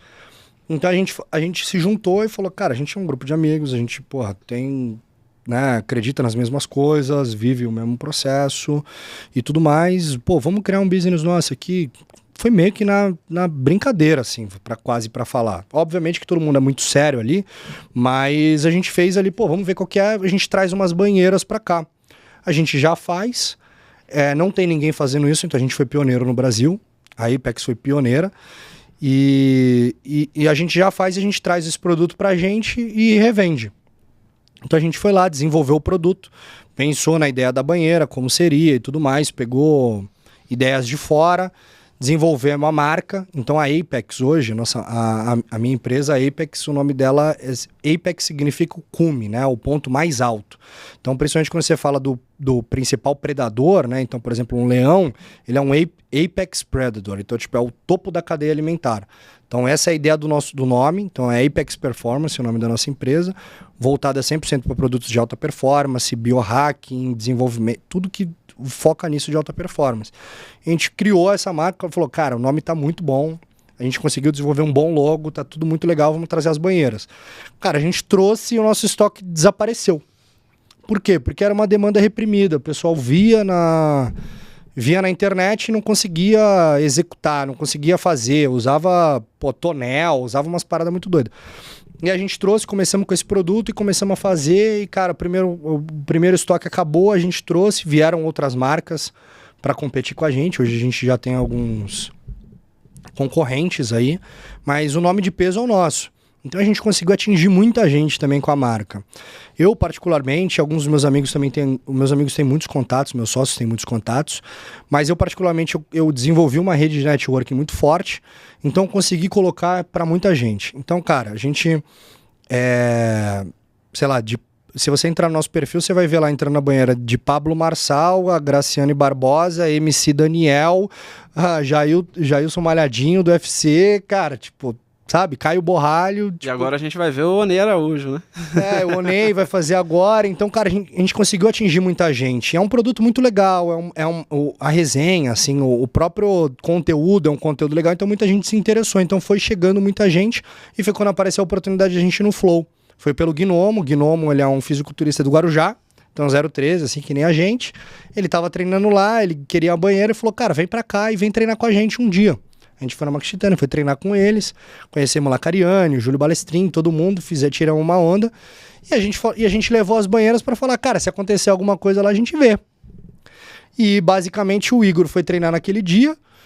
E aí, cara, eu falei, cara, se a gente colocasse o Igor ia ser maneiro. E meio que dei a ideia pros caras, os caras meio que compraram a ideia. Só que o Igor falou, cara, vocês estão malucos, eu não vou entrar nisso daí nem que me paguem e tudo mais. E aí eu falei, cara, vou ter que dar uma cutucada no ego. Então o que eu fiz? Eu comecei a dar uma cutucada nele e falar, cara, vamos entrar, tal, só vai ser uma vez, não sei o quê. Aí comecei a discutir com ele e ficou aquele bate-boca assim, e eu, cara, vamos lá, vai dar bom, tal. Eu consegui entrar na mente dele, todo mundo abraçou a ideia, cara, vamos fazer. Aí mandamos trazer gelo, tal, fizemos e, cara, foi muito legal, assim, deu um... E, na verdade, isso foi um dos grandes pulos da empresa, assim, porque a partir do momento que a gente apareceu no canal da Max Titânia, do Cariani, nos vídeos do YouTube, cara, isso aí deu uma guinada, outros fisiculturistas vieram falar com a gente já fechou com o Brandão, com outros caras grandes, então... E o próprio conteúdo que a gente gerou nisso gerou muita autoridade. Então, por isso que a gente conseguiu atingir cada vez mais pessoas. E aí, a gente falou, cara, e agora? Qual que é o próximo passo? Banheira de gelo é muito legal, acho que é o nosso core business no momento, mas a gente precisa se estruturar como uma empresa. Aí deixou de ser aquele negócio meio amigável e, cara, vamos ser uma empresa de verdade. E aí, a gente falou, cara, produtos de alta performance e biohacking. E aí, o primeiro produto que a gente pensou, a gente trouxe agora numa inovação também, a gente está sendo pioneiro no Brasil, o óculos de proteção de luz azul. Então, o óculos de proteção de luz azul, basicamente, hoje a gente está... Essas luzes todas aqui, elas têm um pouco de luz azul.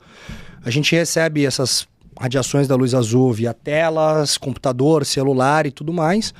E, basicamente, isso à noite bloqueia a nossa capacidade de produzir melatonina. E se a gente não produz melatonina, a gente tem uma indução do sono pior e uma qualidade do sono pior. Então isso tem sido um dos grandes problemas para as pessoas. Por isso que a gente fala, larga o celular uma hora antes, sabe? De deitar na cama e tudo. E o óculos, ele ajuda nisso. Então, cara, bloqueia e a gente já tendo, assim, feedbacks incríveis, cara. Então, você coloca o óculos, eu trouxe óculos para vocês verem. Opa!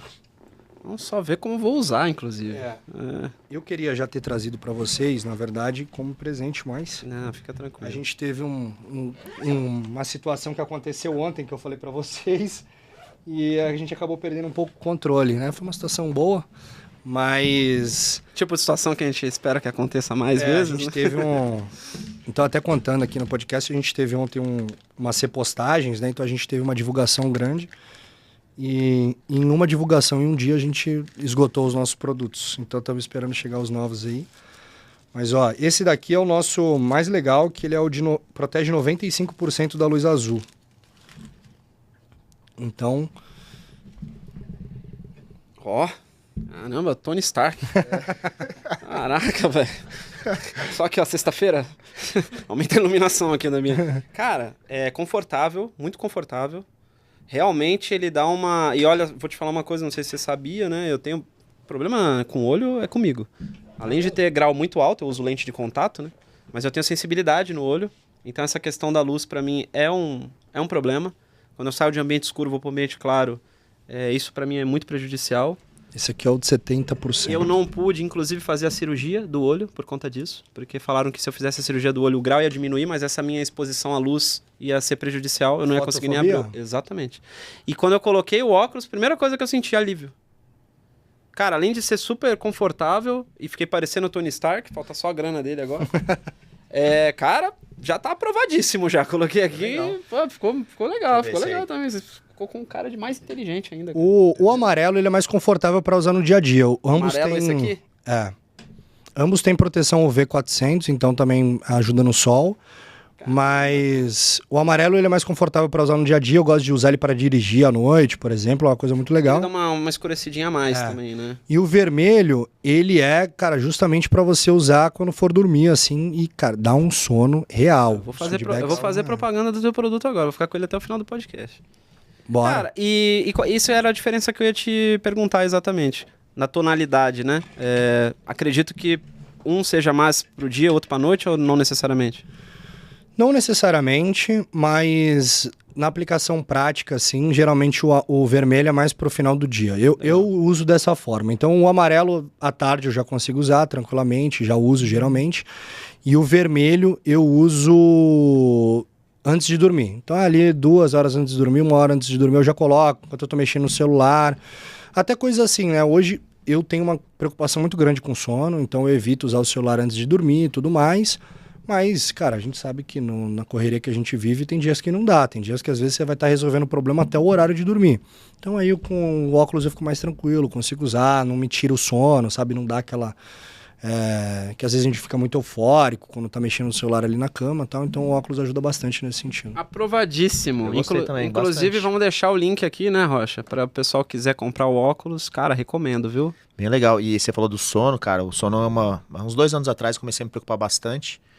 E sempre fui de não dormir tarde, mas sei lá, dormir umas 11, meia-noite, acordar muito cedo, porque assim, eu sou uma pessoa que se eu pudesse não dormir, eu não dormiria. Eu não sou uma pessoa que sente prazer em dormir. Puta, vou dormir, que legal, cara. Eu te entendo. Eu fico nessa. Só que hoje eu me obrigo a dormir no tempo adequado. Então assim, 9 horas, 9h30 eu já tô na cama pra, né, até umas 10 no máximo já tá dormindo. E hoje eu me obrigo a acordar entre 6 e 7 horas da manhã. Antes, cara, se deixasse, eu pulava da cama 4h30, 5 horas e já começava a fazer as coisas. Então hoje eu criei meio que um ritual para que eu durma nesse horário até as 10 e acorde entre 6 e 7 horas. Porque o sono, até quando eu falo com o paciente e tudo mais, é a primeira coisa que você tem que ajustar é o sono. Ele tá ligado ali em várias coisas, então, primeira coisa, se você ajustando o sono, você já começa a ter reflexo em vários outros pontos importantes. E uma solução, uma ferramenta dessa, cara, faz a diferença. Porque a pessoa vai estar na correria, vai estar fazendo as coisas, então é uma das formas que eu não conhecia, inclusive, bem legal, que já começa a te induzir ao sono, porque o sono é um processo, você tem que se condicionar e criando um ambiente, não é chegar assim, pô, vou apertar o botão, ainda mais pra gente que é mais imperativo. Cara, dormir pra mim tem que ser um processo, senão... A ideia é basicamente que a gente vê na nossa evolução, né? Então você imagina lá o pessoal, sei lá, na Idade das Cavernas lá, e aí o pessoal só tinha acesso ao fogo e aquilo ali era a única luz que eles tinham na parte da noite, né? Depois do sol. Então, essa luz mais avermelhada, assim, né? É a luz que realmente faz com que a gente ganhe um cansaço, com que a gente vá dormir hoje em dia. E aí com essas luzes que são artificialmente feitas e as luzes das telas e tudo mais, então isso tem uma implicação direta no nosso corpo. Então foi o que eu falei.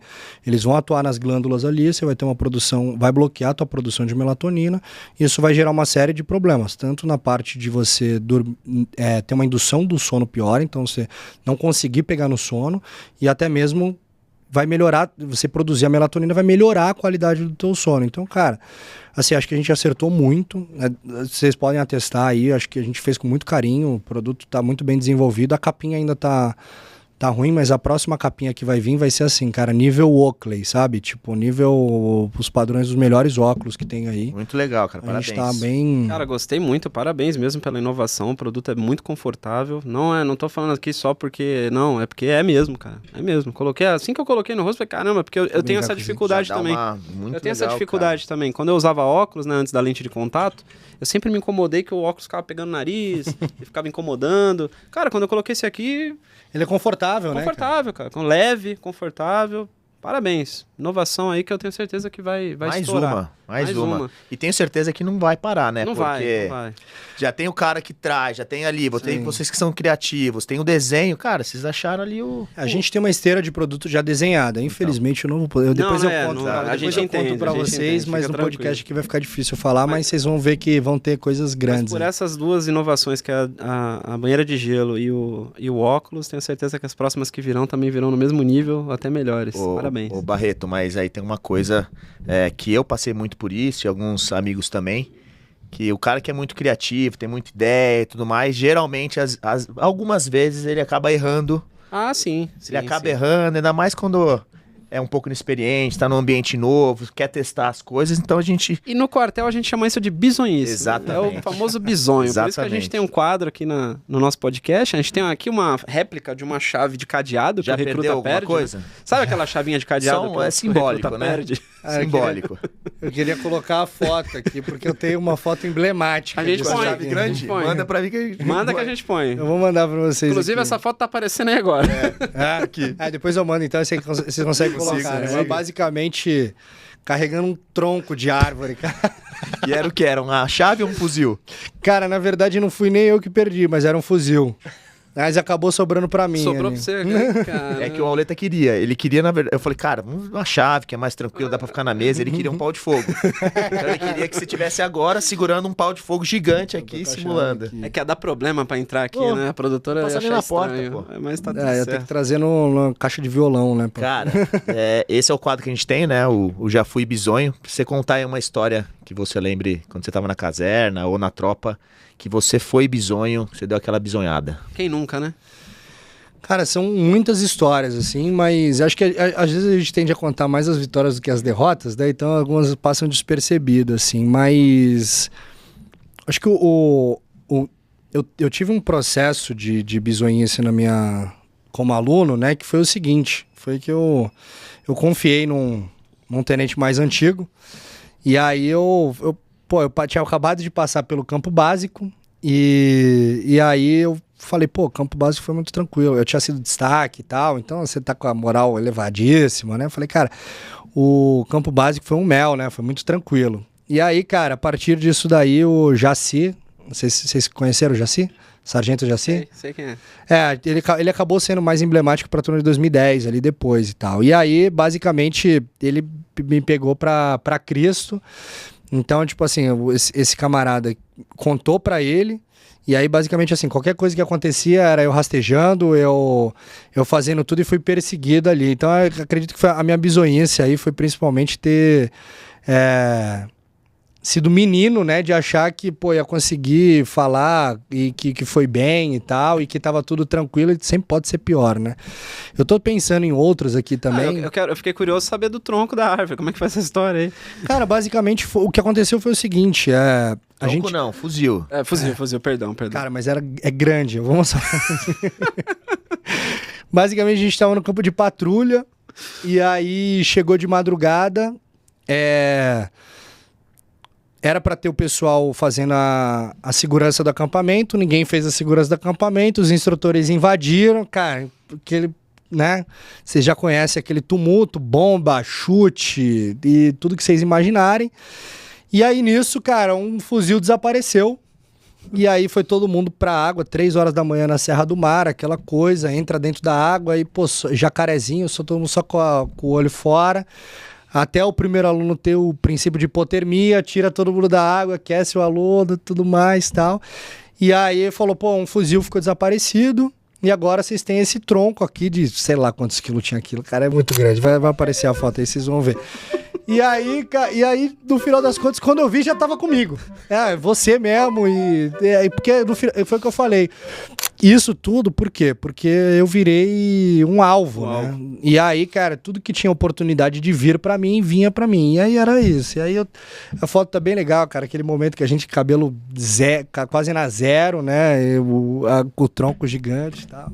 E eu cometi o mesmo erro.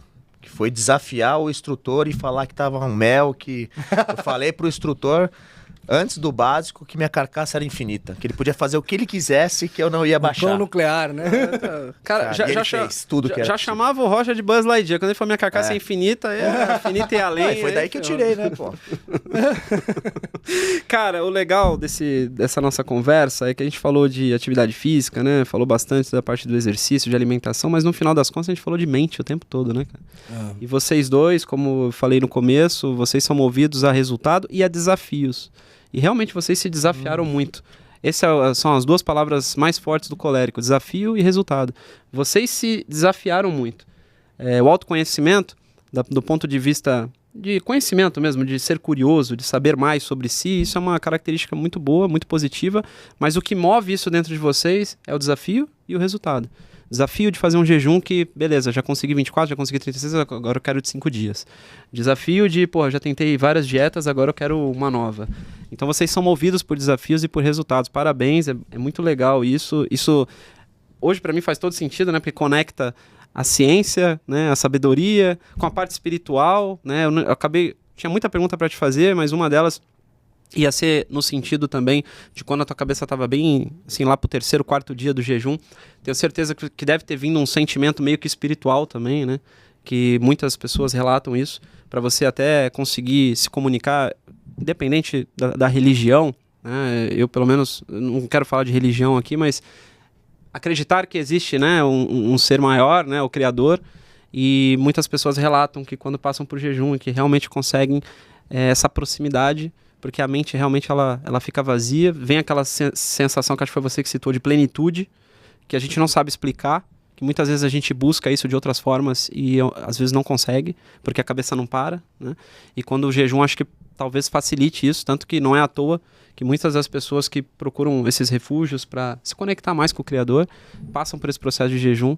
Então era uma das perguntas que eu ia te fazer, da parte espiritual, como foi para você isso, se foi a partir de tal dia, sei lá pro 4º, quase último dia. Acho que sim, porque você até citou o exemplo de Santos, né? Que você parou ali, ficou um tempão olhando, contemplando. Acho que isso já é um pouco da parte espiritual. Mas foi isso, assim, lá para os últimos dias você sentiu essa paz interior? Como é que foi isso? O meu jejum ele tinha um cunho espiritual de alguma forma também. Eu sou católico, mas eu acho que a gente, na grande parte das religiões, a gente perdeu um pouco disso, principalmente quando a gente fala do Ocidente.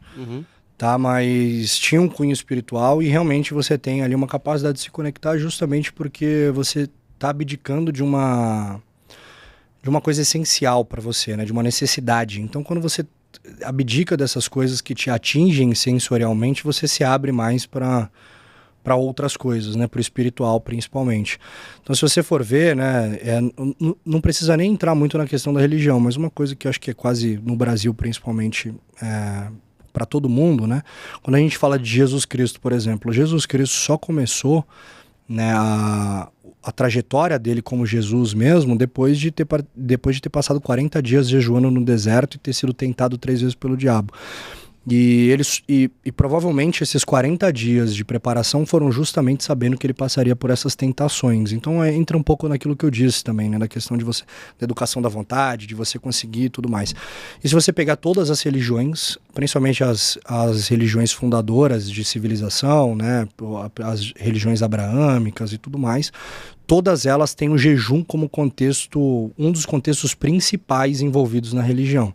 Então, quando você vai falar, por exemplo, da própria Igreja Católica, né? A Igreja Católica fala de 3 coisas para você vencer o domínio do mundo aqui: jejum, caridade e oração. Né? Quando você fala, por exemplo, do Islã, o Islã tem toda a questão do Ramadã, né? Então o processo de jejum deles e tudo mais, o próprio judaísmo tem a abstenção de certos alimentos, então o jejum ele está envolvido em todas as culturas, religiões, é uma coisa milenar, né? Então é uma coisa que te ajuda sim a ligar espiritualmente, foi um dos motivos que eu fiz tão bem. E você sentiu mais isso nos últimos dias ou no processo inteiro? Como que foi? Cara, nos últimos dias você está mais propenso a isso, mas acho que dentro de todo o processo você acaba passando por esses momentos. Eu me propus a fazer algumas orações durante o processo e tudo mais, e o mais interessante é principalmente o quanto você consegue realmente se colocar, estar realmente presente durante as orações e fazendo as coisas. Então, é um processo que envolve realmente, na verdade, acho que une, né, tudo, corpo, mente e espírito mesmo assim, né? Então, você está mais propenso realmente a ter uma abertura espiritual, seja lá qual seja a tua vertente aí. Muito bom, cara, muito bom. E tinha só mais uma dúvida que eu acabei não te perguntando, a questão da massa magra. Você chegou a perder, não? Você vai falar maçã. Tá com maçã na cara. Massa magra, porque você comentou que o teu desempenho, até pra pegar peso e tal, você sentiu uma melhora. Mas você chegou a ver a questão de massa magra, se perdeu, ganhou, manteve? Eu perdi um pouquinho. Que aí é até compreensível, né? Eu perdi cerca de... Na verdade, eu perdi muito menos do que eu esperava, tá? E acho que muito porque eu mantive os treinos, mas eu perdi... de massa, de peso, 3 quilos ao todo, foram 2 quilos de gordura e 1 quilo de massa magra. Tá valendo então, pô. Sim. Foi ótimo, o resultado foi excelente. Irmão, eu fiquei pensando aqui, a gente é muito parecido em muitas coisas, e quando a gente tem essa busca por performance, por conquistar objetivos, pela nossa característica, geralmente a gente consegue chegar onde a gente está buscando ou chegar muito próximo. A minha pergunta é hoje, assim, como que você vê, sei que é complexa essa pergunta, mas você vê a forma que você prefere para responder, como que você enxerga hoje felicidade? O que você busca hoje, já que você já atingiu um patamar diferenciado? E o que te motiva dia a dia a fazer mais ou estar vivendo realmente? Essa pergunta é boa. Cara, assim, na verdade é uma pergunta boa porque acho que eu penso todos os dias sobre isso, cara. Acho que felicidade plena, eu não acredito muito no conceito de felicidade que a gente tem hoje, assim. Eu acho que o que as pessoas enxergam como felicidade talvez fosse uma alegria e coisas nesse sentido. Eu não vejo dessa forma. Hoje a minha felicidade está toda colocada em Deus e na religião. Então acho que esse é um ponto principal. Eu não acredito, e algumas pessoas podem me interpretar errado, mas na felicidade geral mesmo, nesse plano terrestre aqui. Então não é isso que eu estou buscando aqui. O que eu quero é estar caminhando para fazendo aquilo que eu acredito, entendeu? Tá em conexão com aquilo que eu acredito. E aí, eu conquistei algumas coisas na minha vida, eu sou muito grato por tudo que eu conquistei, por da onde eu saí, onde eu tô, eu consigo reconhecer todo esse caminho, tudo que eu atingi como ser humano, que eu acho que é importante, às vezes a gente vê só, tipo, onde eu cheguei como no ter, né, e tudo mais, e olhar o ser é muito importante, quanto a gente evoluiu, então eu sou muito feliz e muito grato a tudo isso, mas eu sou extremamente inconformado sempre com a minha realidade, então acho que eu sou um eterno insatisfeito e quero fazer mais, eu quero conquistar mais, eu quero poder mais. E hoje acho que minha luta principal, assim, que eu acredito é como é que eu consigo atingir a minha melhor versão aqui na Terra. E quando eu digo minha melhor versão, é realmente entregar tudo que eu posso nos aspectos dos quais eu me propus.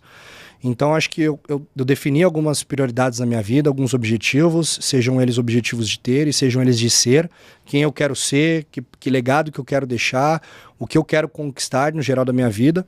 Isso rege minhas prioridades no meu dia. E aí eu me sinto pleno quando eu estou caminhando progressivamente para isso. Então é isso que eu estou buscando, é caminhar progressivamente. Eu não espero encontrar felicidade nisso muitas vezes, porque realmente tem dias muito difíceis, cara.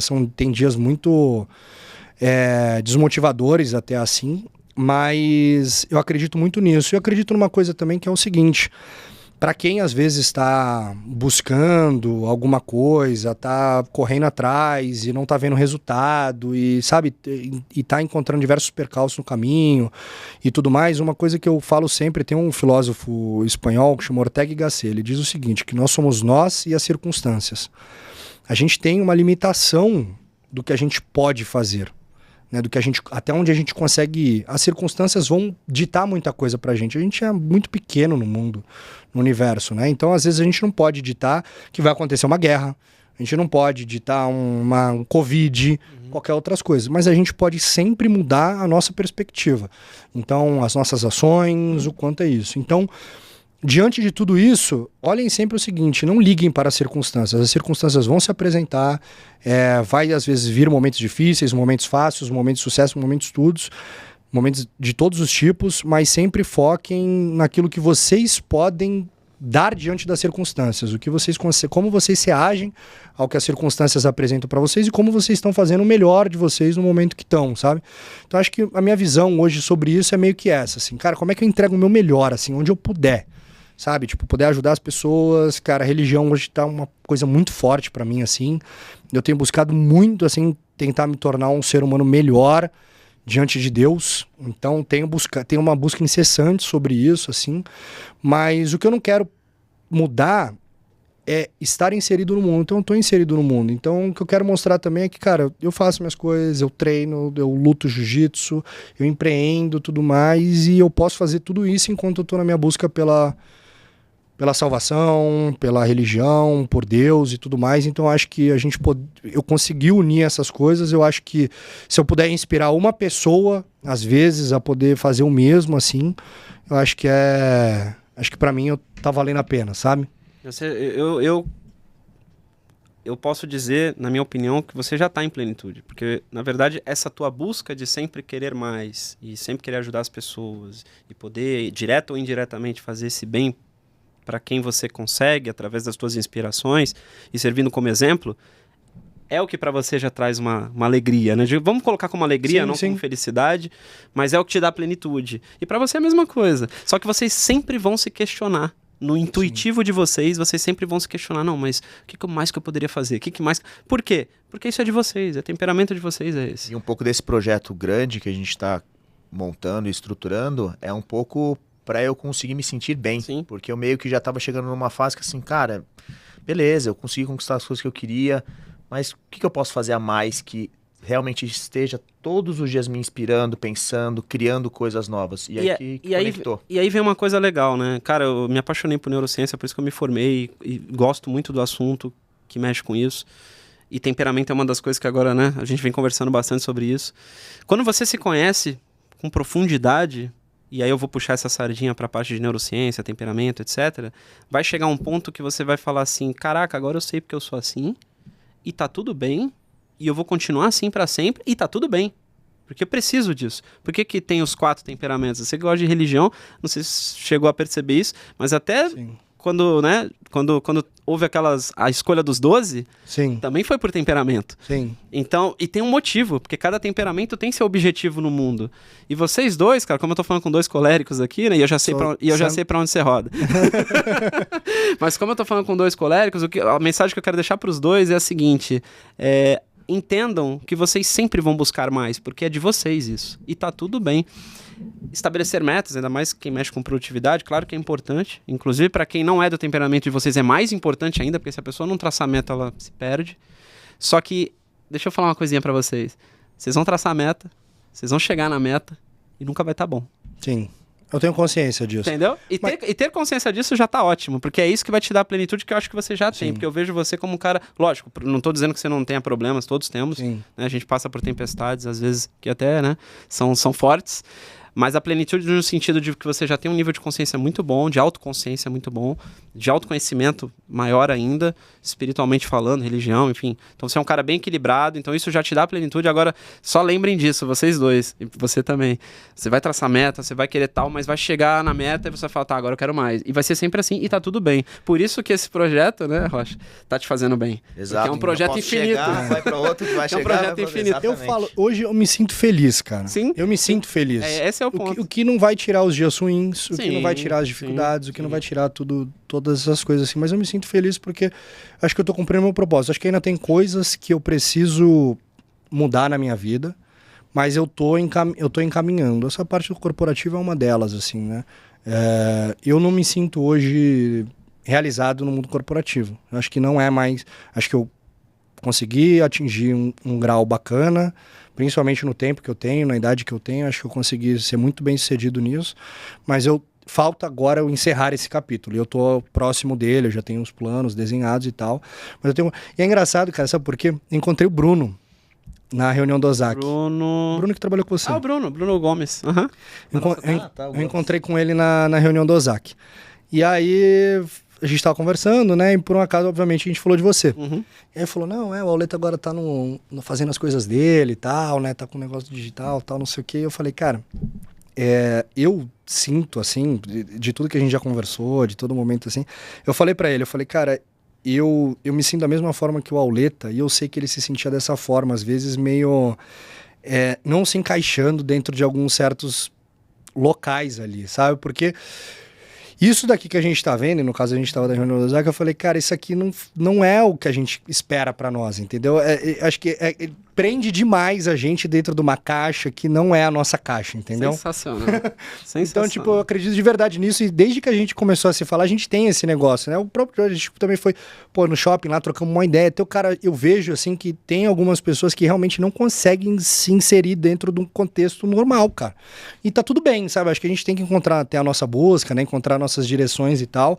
E acho que isso que une bastante a gente em vários aspectos. Muito. Mas realmente, cara, a gente não consegue. Tipo, não é. Eu tô lá todos os dias, cara. Tô trabalhando numa puta empresa, um salário maravilhoso, bônus excelente, tudo sensacional.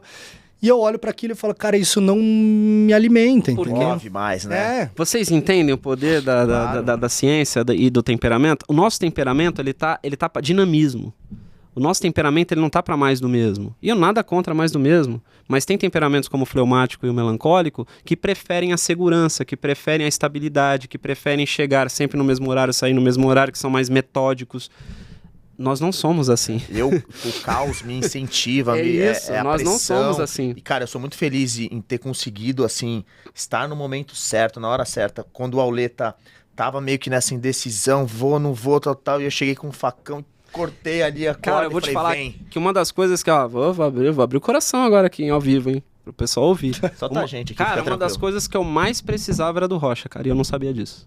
Falei, vem, legal, pode vir né? que vai dar certo. Porque isso, eu sou sanguíneo e rodo pro colérico, tá? Você é o contrário. Mas eu sou sanguíneo, sabia. Eu sou sanguíneo e rodo pro colérico. Acertou? O sanguíneo, lógico, foi falar, me achei. Eu rodo melancólico. Você roda pro melancólico. O interessante. Rocha, ele tem uma questão mais metódica e tal. Convivendo com ele, eu não sabia. Eu já sabia que ele era colérico, mas não sabia pra onde ele girava. E aí, convivendo com ele agora no podcast, eu vi que ele gira pro Não era melancólico. tão fácil. Minha esposa é melancólica. Então eu sei que... Meu amor, te amo, viu? Mas assim, qual que é o ponto aqui? O ponto é que o sanguíneo, ele tem um desejo muito grande, que é pra onde você roda, você sabe do que eu tô falando. A gente sabe que a gente veio aqui pra fazer coisas diferentes do que a maioria faz, a gente sabe disso, e a gente fica com esse desejo, só que ele é um pouco disperso. Então quando um colérico pra melancólico junta com um sanguíneo, cara, eu tô aprendendo com esse cara aqui, ele não sabe, mas eu tô aprendendo Sim. com ele pra caramba, cara. Espero estar ensinando alguma coisa que preste pra ele também. Essa é uma luta constante minha em dispersão. E até ensino hoje Porque no você meu gira método, pro- porque eu luto 100% com isso. Sim. Tem muitas pessoas que me falam assim, cara, como é que você consegue ser tão regrado, disciplinado? Eu falo assim, cara, eu não sou nada disso. Tipo assim, eu me condicionei a conseguir fazer as coisas dessa forma. Porque o teu autoconhecimento é forte. Então você se por conhece, você sabe qual que é uma fraqueza e você luta com Exato. essa fraqueza. Eu sou apaixonado pelo jiu-jitsu, cara. Eu gosto de jiu-jitsu, mas eu direto eu falo, cara, eu acho que eu vou fazer um... O jiu-jitsu é uma das coisas que eu me propus, eu falo, isso aqui eu não vou largar de jeito nenhum. Mas às vezes eu quero fazer um boxe, às vezes eu quero lutar um MMA e tudo mais. Isso, cara, o tempo inteiro fica me pegando. Uma coisa interessante, já que você gosta disso, e aí isso daí a galera acha que não é ciência, e pra muitos não é mesmo, mas, cara, uma vez que você começa a aprofundar, é muito interessante, parece meio doideira aqui que eu vou falar, mas um dia a gente vai conversar sobre isso. Astrologia, cara. Porque, por exemplo, eu só sei eu desenhei e vi o meu temperamento através da astrologia. Então, por exemplo, pelos meus signos, pelas casas ali, você tem cálculos que você consegue fazer para chegar nos teus temperamentos, né? Não me causa estranheza, porque minha irmã é especialista nisso. Eu ia te Aham. perguntar isso aquele dia que a gente estava Sim, almoçando, sim. se tinha alguma relação. Tem total Cara, relação. então você consegue tirar o seu temperamento através da astrologia, obviamente tem no mapa completo e tudo mais. A astrologia parece coisa de maluco porque a gente fica vendo horóscopo, a gente fica vendo um monte de coisa, mas, cara, é uma ciência milenar, é uma coisa que a galera se orienta por isso há muitos anos, e se você pegar o mapa de uma pessoa, o mapa, e ver realmente no detalhe algumas coisas ali, você começa a falar, cara, isso aqui faz total sentido, tipo... Se você vê o seu mapa com alguém que entende, a pessoa te contando e tudo mais, você fala, cara, é impossível isso aqui não fazer sentido. Não tô falando daquelas coisas genéricas, porque tem o horóscopo, né? O cara, você vai encontrar o amor da sua vida, ou então você é assim, assim, assado. Nossa, o Capricórnio é assim. Cara, esquece isso. Mas Quando tá você... tudo interligado. É. Né? Até a questão do temperamento, tá tudo interligado. Não existe o certo ou o errado. Existe você conhecer todos os, né? E juntar tudo no... Isso foi uma coisa que me ajudou muito no meu autoconhecimento, a astrologia. Muito bom. Me ajudou muito no autoconhecimento, assim. Porque, por exemplo, eu sou do signo de Leão, né? O signo de Leão, ele é tipo assim, todo signo tá no Sol.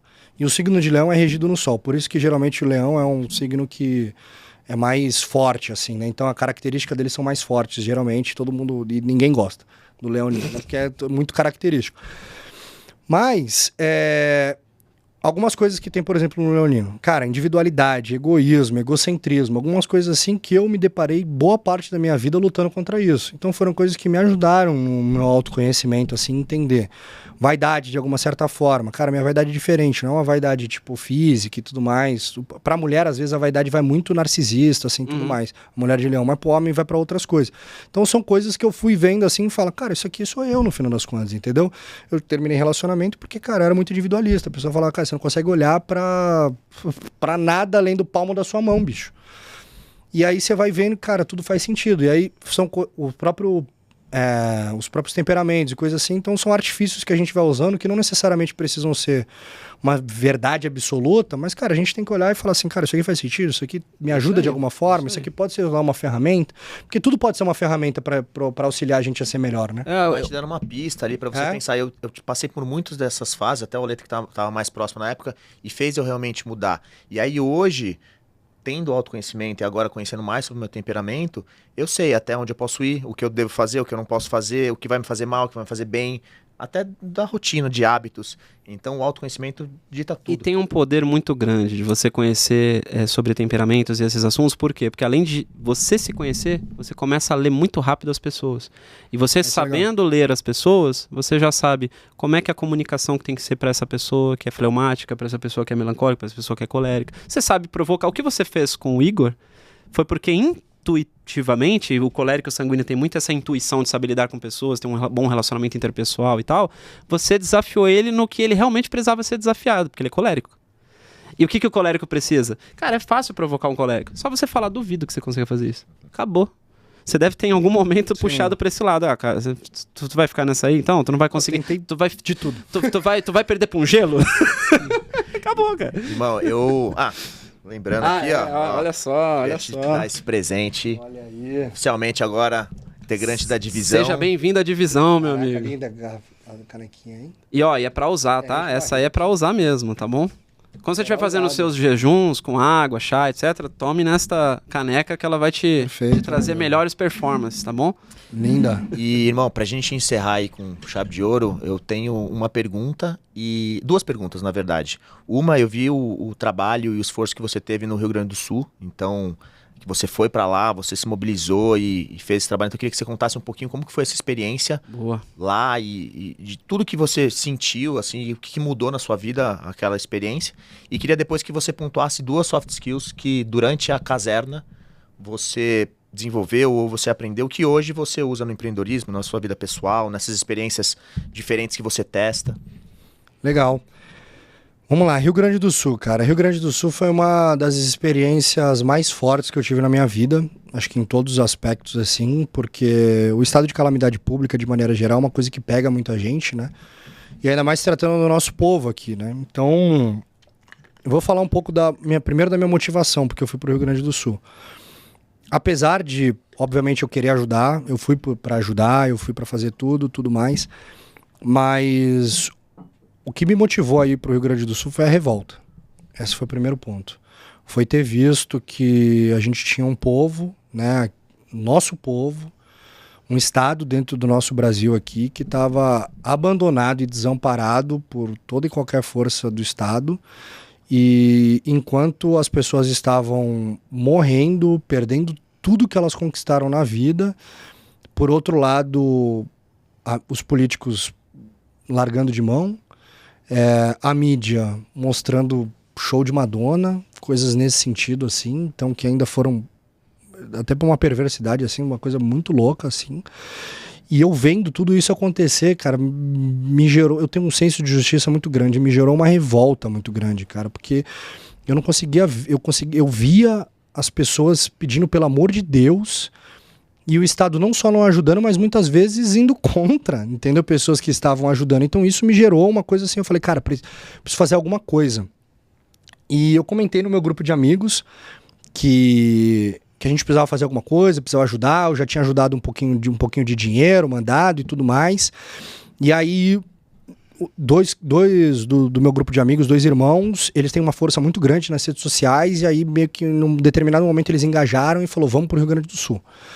E aí eles começaram uma empreitada, um deles estava em Floripa, o outro estava em Foz do Iguaçu, e eles começaram a fazer uma vaquinha para ganhar dinheiro, cara. Tudo começou a acontecer de uma maneira que não se explica.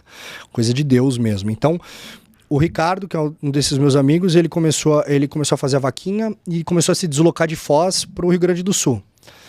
No meio do caminho apareceu uma oportunidade para ele comprar um barco, ele comprou o barco, no meio do caminho apareceu uma oportunidade, uma empresa doou colete salva-vidas para ele foi levando.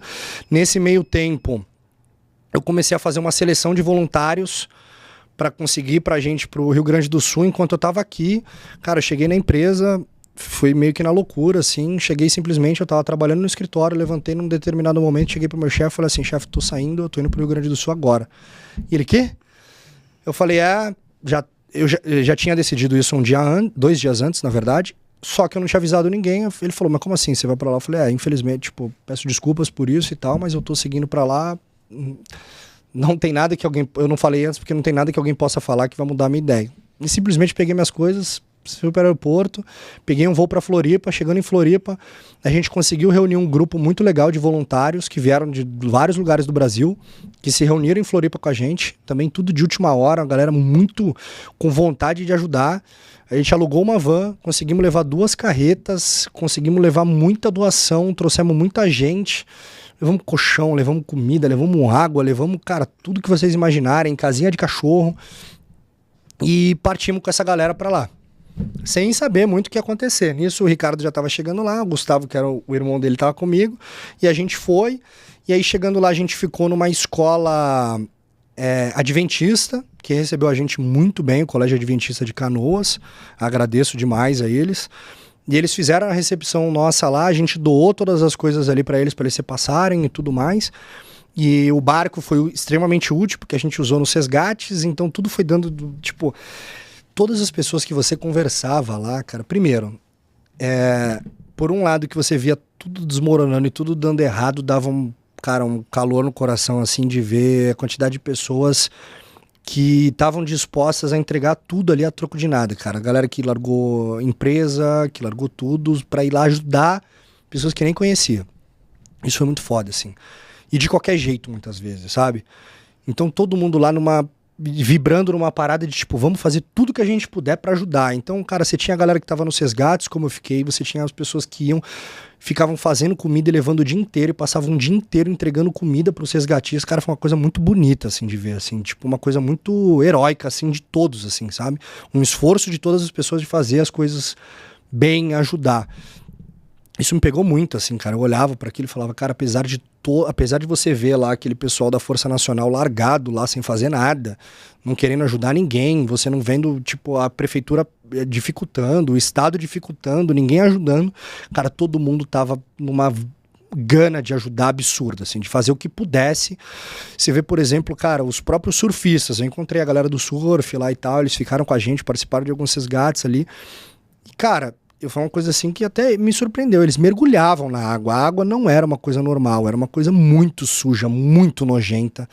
Animais mortos, gente morta, todo tipo de lixo. E eles mergulhavam e faziam, e gente salvando cachorro, e gente salvando gente, de todas as maneiras que dava, cara. E aí o barco ajudou muita gente, a gente ficou no resgate. Então, uma coisa que me marcou muito, assim, e quem for nas minhas redes sociais consegue ver, a gente saía de barco como se a gente estivesse numa bacia hidrográfica na Amazônia, cara. Só que eram casas do lado. A gente chegou em locais com 6 metros de água, em que a gente conseguia ver só o topo das casas, só o telhado, só o segundo andar, e fazendo os resgates, e ajudando, e levando pessoas como transporte também, ao mesmo tempo, toda a criminalidade atuando contra. Então, a gente tinha que sair da água às 6 horas da tarde, porque tinha um roubo de embarcações. A gente teve próximo de troca de tiro, teve roubo de jet ski, então muita coisa acontecendo, a criminalidade atuando muito dentro da água. E Canoas, por exemplo, imagina um bairro inteiro, cara, do tamanho de uma cidade inundado. Não dá pra explicar, cara, coisa de filme de Walking Dead, assim, sabe? Tipo, de você ver as coisas e, tipo, tem uma história forte, por exemplo, que a gente foi levar um cara pra ali buscar os gatos dele, e quando a gente chegou na casa dele lá, tinha um cachorro comendo os gatos dele, tá ligado? Tipo, então, assim, não dá pra explicar as coisas que a gente viu, tirando os animais largados, tirando gente que você vê, os corpos são tirados da água, sabe? Que foram tirados da... Cara, tudo muito triste, assim, as pessoas desesperadas que... Imagina se dedicar sua vida inteira pra construir, às vezes, uma casinha, cara, simples, não tinha ninguém rico ali. E aí, todo mundo perdendo tudo, então isso me mexeu muito comigo, assim, sabe? Eu voltei, eu sou uma pessoa que lido bem com esse tipo de situação, mas eu voltei e...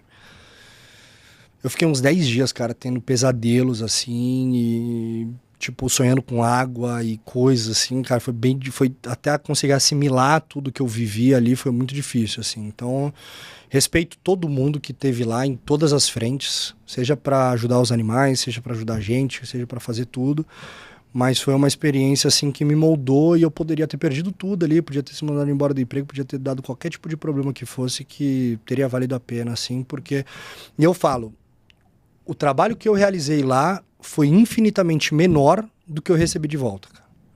Tipo, de bem-estar comigo mesmo, assim, sabe? Foi uma das poucas vezes na vida, assim, que eu senti 100% que eu tava fazendo alguma coisa que valia a pena, cara. Tipo, óbvio, eu sei que eu faço coisa que vale a pena, assim, mas sabe quando você tem certeza absoluta, cara? Que não tem nenhuma dúvida ali do que você tá fazendo, é uma coisa real e que tá sendo bom. Então, acho que é isso. Assim. Caraca, velho. Parabéns. Inspirador, muito Parabéns, bom, cara. cara. Legal. Parabéns, mano. Foi foda. Muito bom, muito bom. Foi a melhor história que eu... Essa história, assim, real, né? Mas que sirva Não, de... absurdo, muito bom, Que cara. sirva de inspiração Legal, pra parabéns. todo mundo, cara. Que sirva de inspiração. Parabéns e obrigado, né? Obrigado, cara. Obrigado. E uma louca, porque assim, a gente serviu o exército, então a gente já passou por situações como essa e a gente já viu vários desenrolares, né?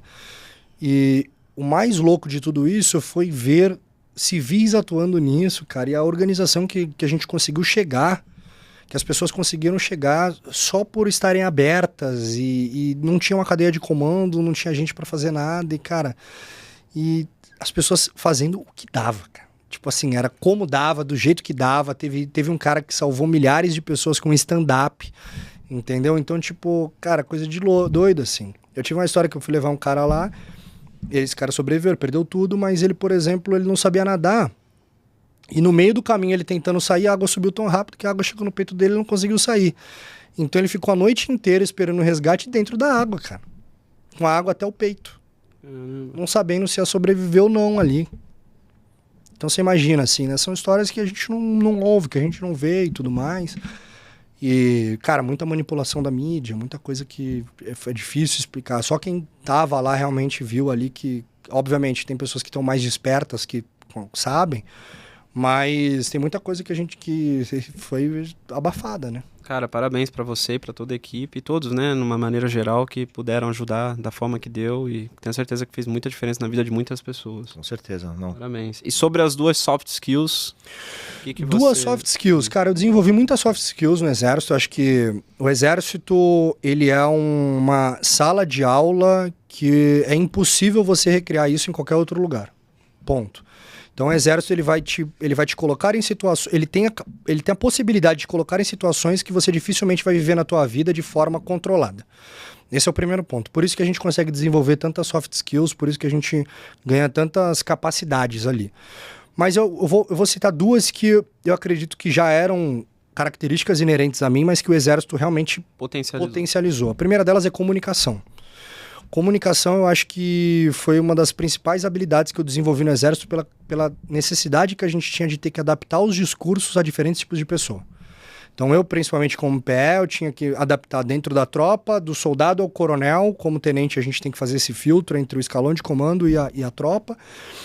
E na PE você lida com polícias, você lida com outros órgãos federais, com outros órgãos de maneira geral e às vezes muito com o público civil, por conta das atividades urbanas. Então, eu tive que desenvolver uma capacidade de adaptar o meu discurso a diversos tipos de situações. Um exemplo disso é a Copa do Mundo. Eu atuei como na parte de contra-terrorismo, né, no Centro de Coordenação Tático Integrado. Eu trabalhei com FS, era garoto, 21 anos. E atuando ali, então eu tive que... uma hora eu tava discutindo com a Polícia Federal um assunto que quem era o responsável por alguma coisa. Trabalhando com o sniper da Polícia Civil. Foi a época que eu adotei o bigode, porque eu era tão cara de novo que... O que esse garoto tá fazendo aqui? Aí eu coloquei o bigode, né, passou um pano assim, mas não ajudou em nada. Mas a gente tem que saber se portar com relação a isso, né? Como é que eu vou inspirar confiança nas pessoas? Como é que eu vou me portar dessa forma? Você tem que estudar, você tem que saber. Então a comunicação foi essencial.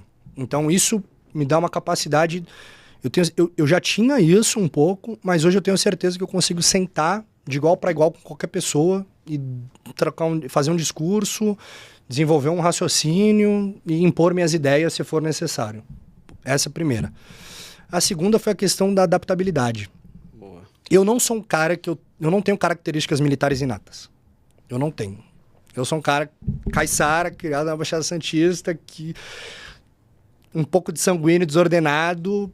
E, cara, eu tive que aprender a me colocar naquela caixinha do Exército no momento que eu tava lá. Eu julgo que eu tive uma carreira muito legal no Exército, sou muito feliz com tudo que eu realizei lá, acredito que foi muito bem sucedido. As coisas mostram isso, mas eu tive que me montar como militar. Então, acho que...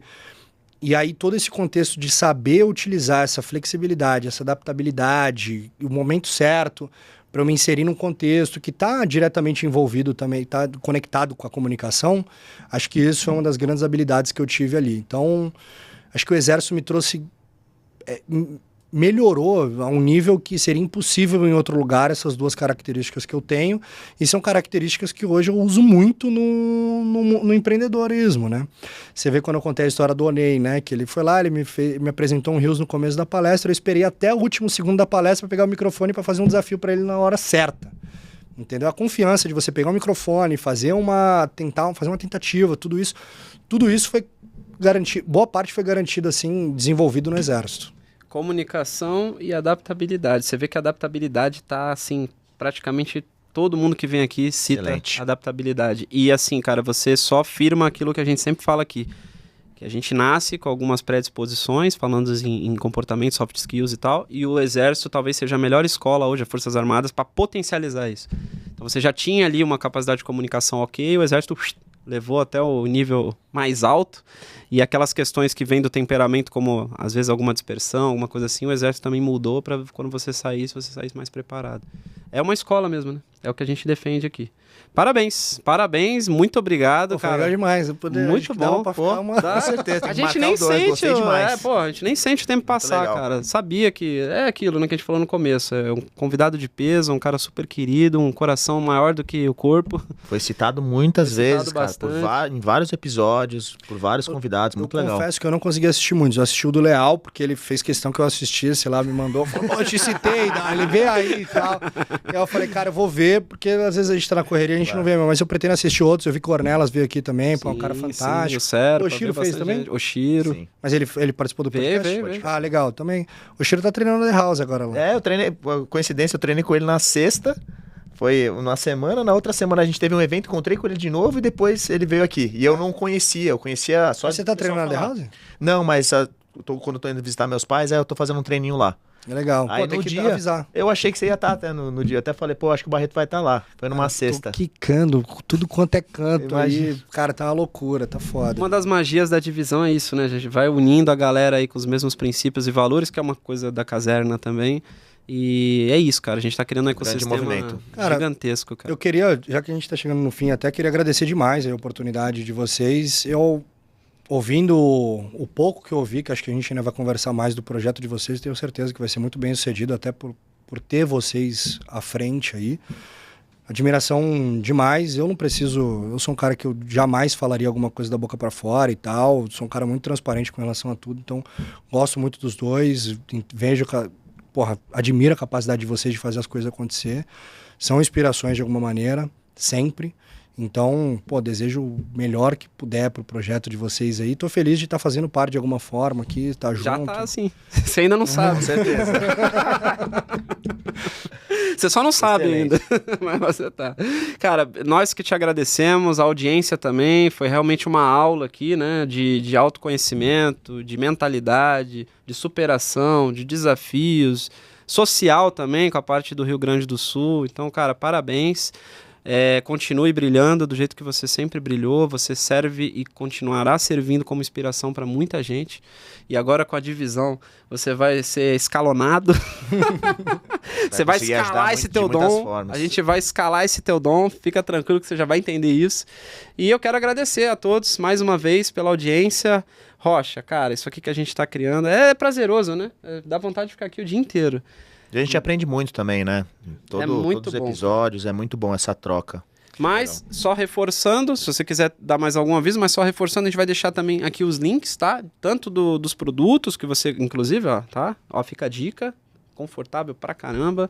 Meu olho até parou de doer. É isso, cara. Então, assim, tem a banheira de gelo. É banheira de gelo mesmo? Tem algum nome específico? Banheira de gelo. É, banheira de imersão no gelo. Banheira de imersão no gelo, o óculos, todas as redes sociais do Barreto vão estar também na descrição do vídeo, tá bom? Algum recado final? Cara, não, só agradecer vocês mesmo aí, dizer que acho que eu, de alguma forma, procurei começar e ainda faço esse trabalho com os militares. Eu acho que é muito importante. Eu acho que até no contexto que a gente tem hoje no Brasil e tudo mais, eu acho que a gente tende a ir para um caminho não tão legal das coisas. Então, pessoas bem intencionadas, pessoas que têm isso no sangue, têm que realmente fazer alguma coisa. Eu, quando comecei meu projeto lá, eu era o primeiro cara que sempre falava que todo mundo tinha que estar fazendo alguma coisa parecida, entendeu? Porque é uma mão de obra que a gente larga, muitas vezes, que poderia ser muito bem aproveitada. Não só mão de obra, mas pessoas, né? Tem que lembrar que são pessoas que têm um valor muito grande, tem pessoas que têm características fantásticas ali, que são pessoas do bem e tudo mais.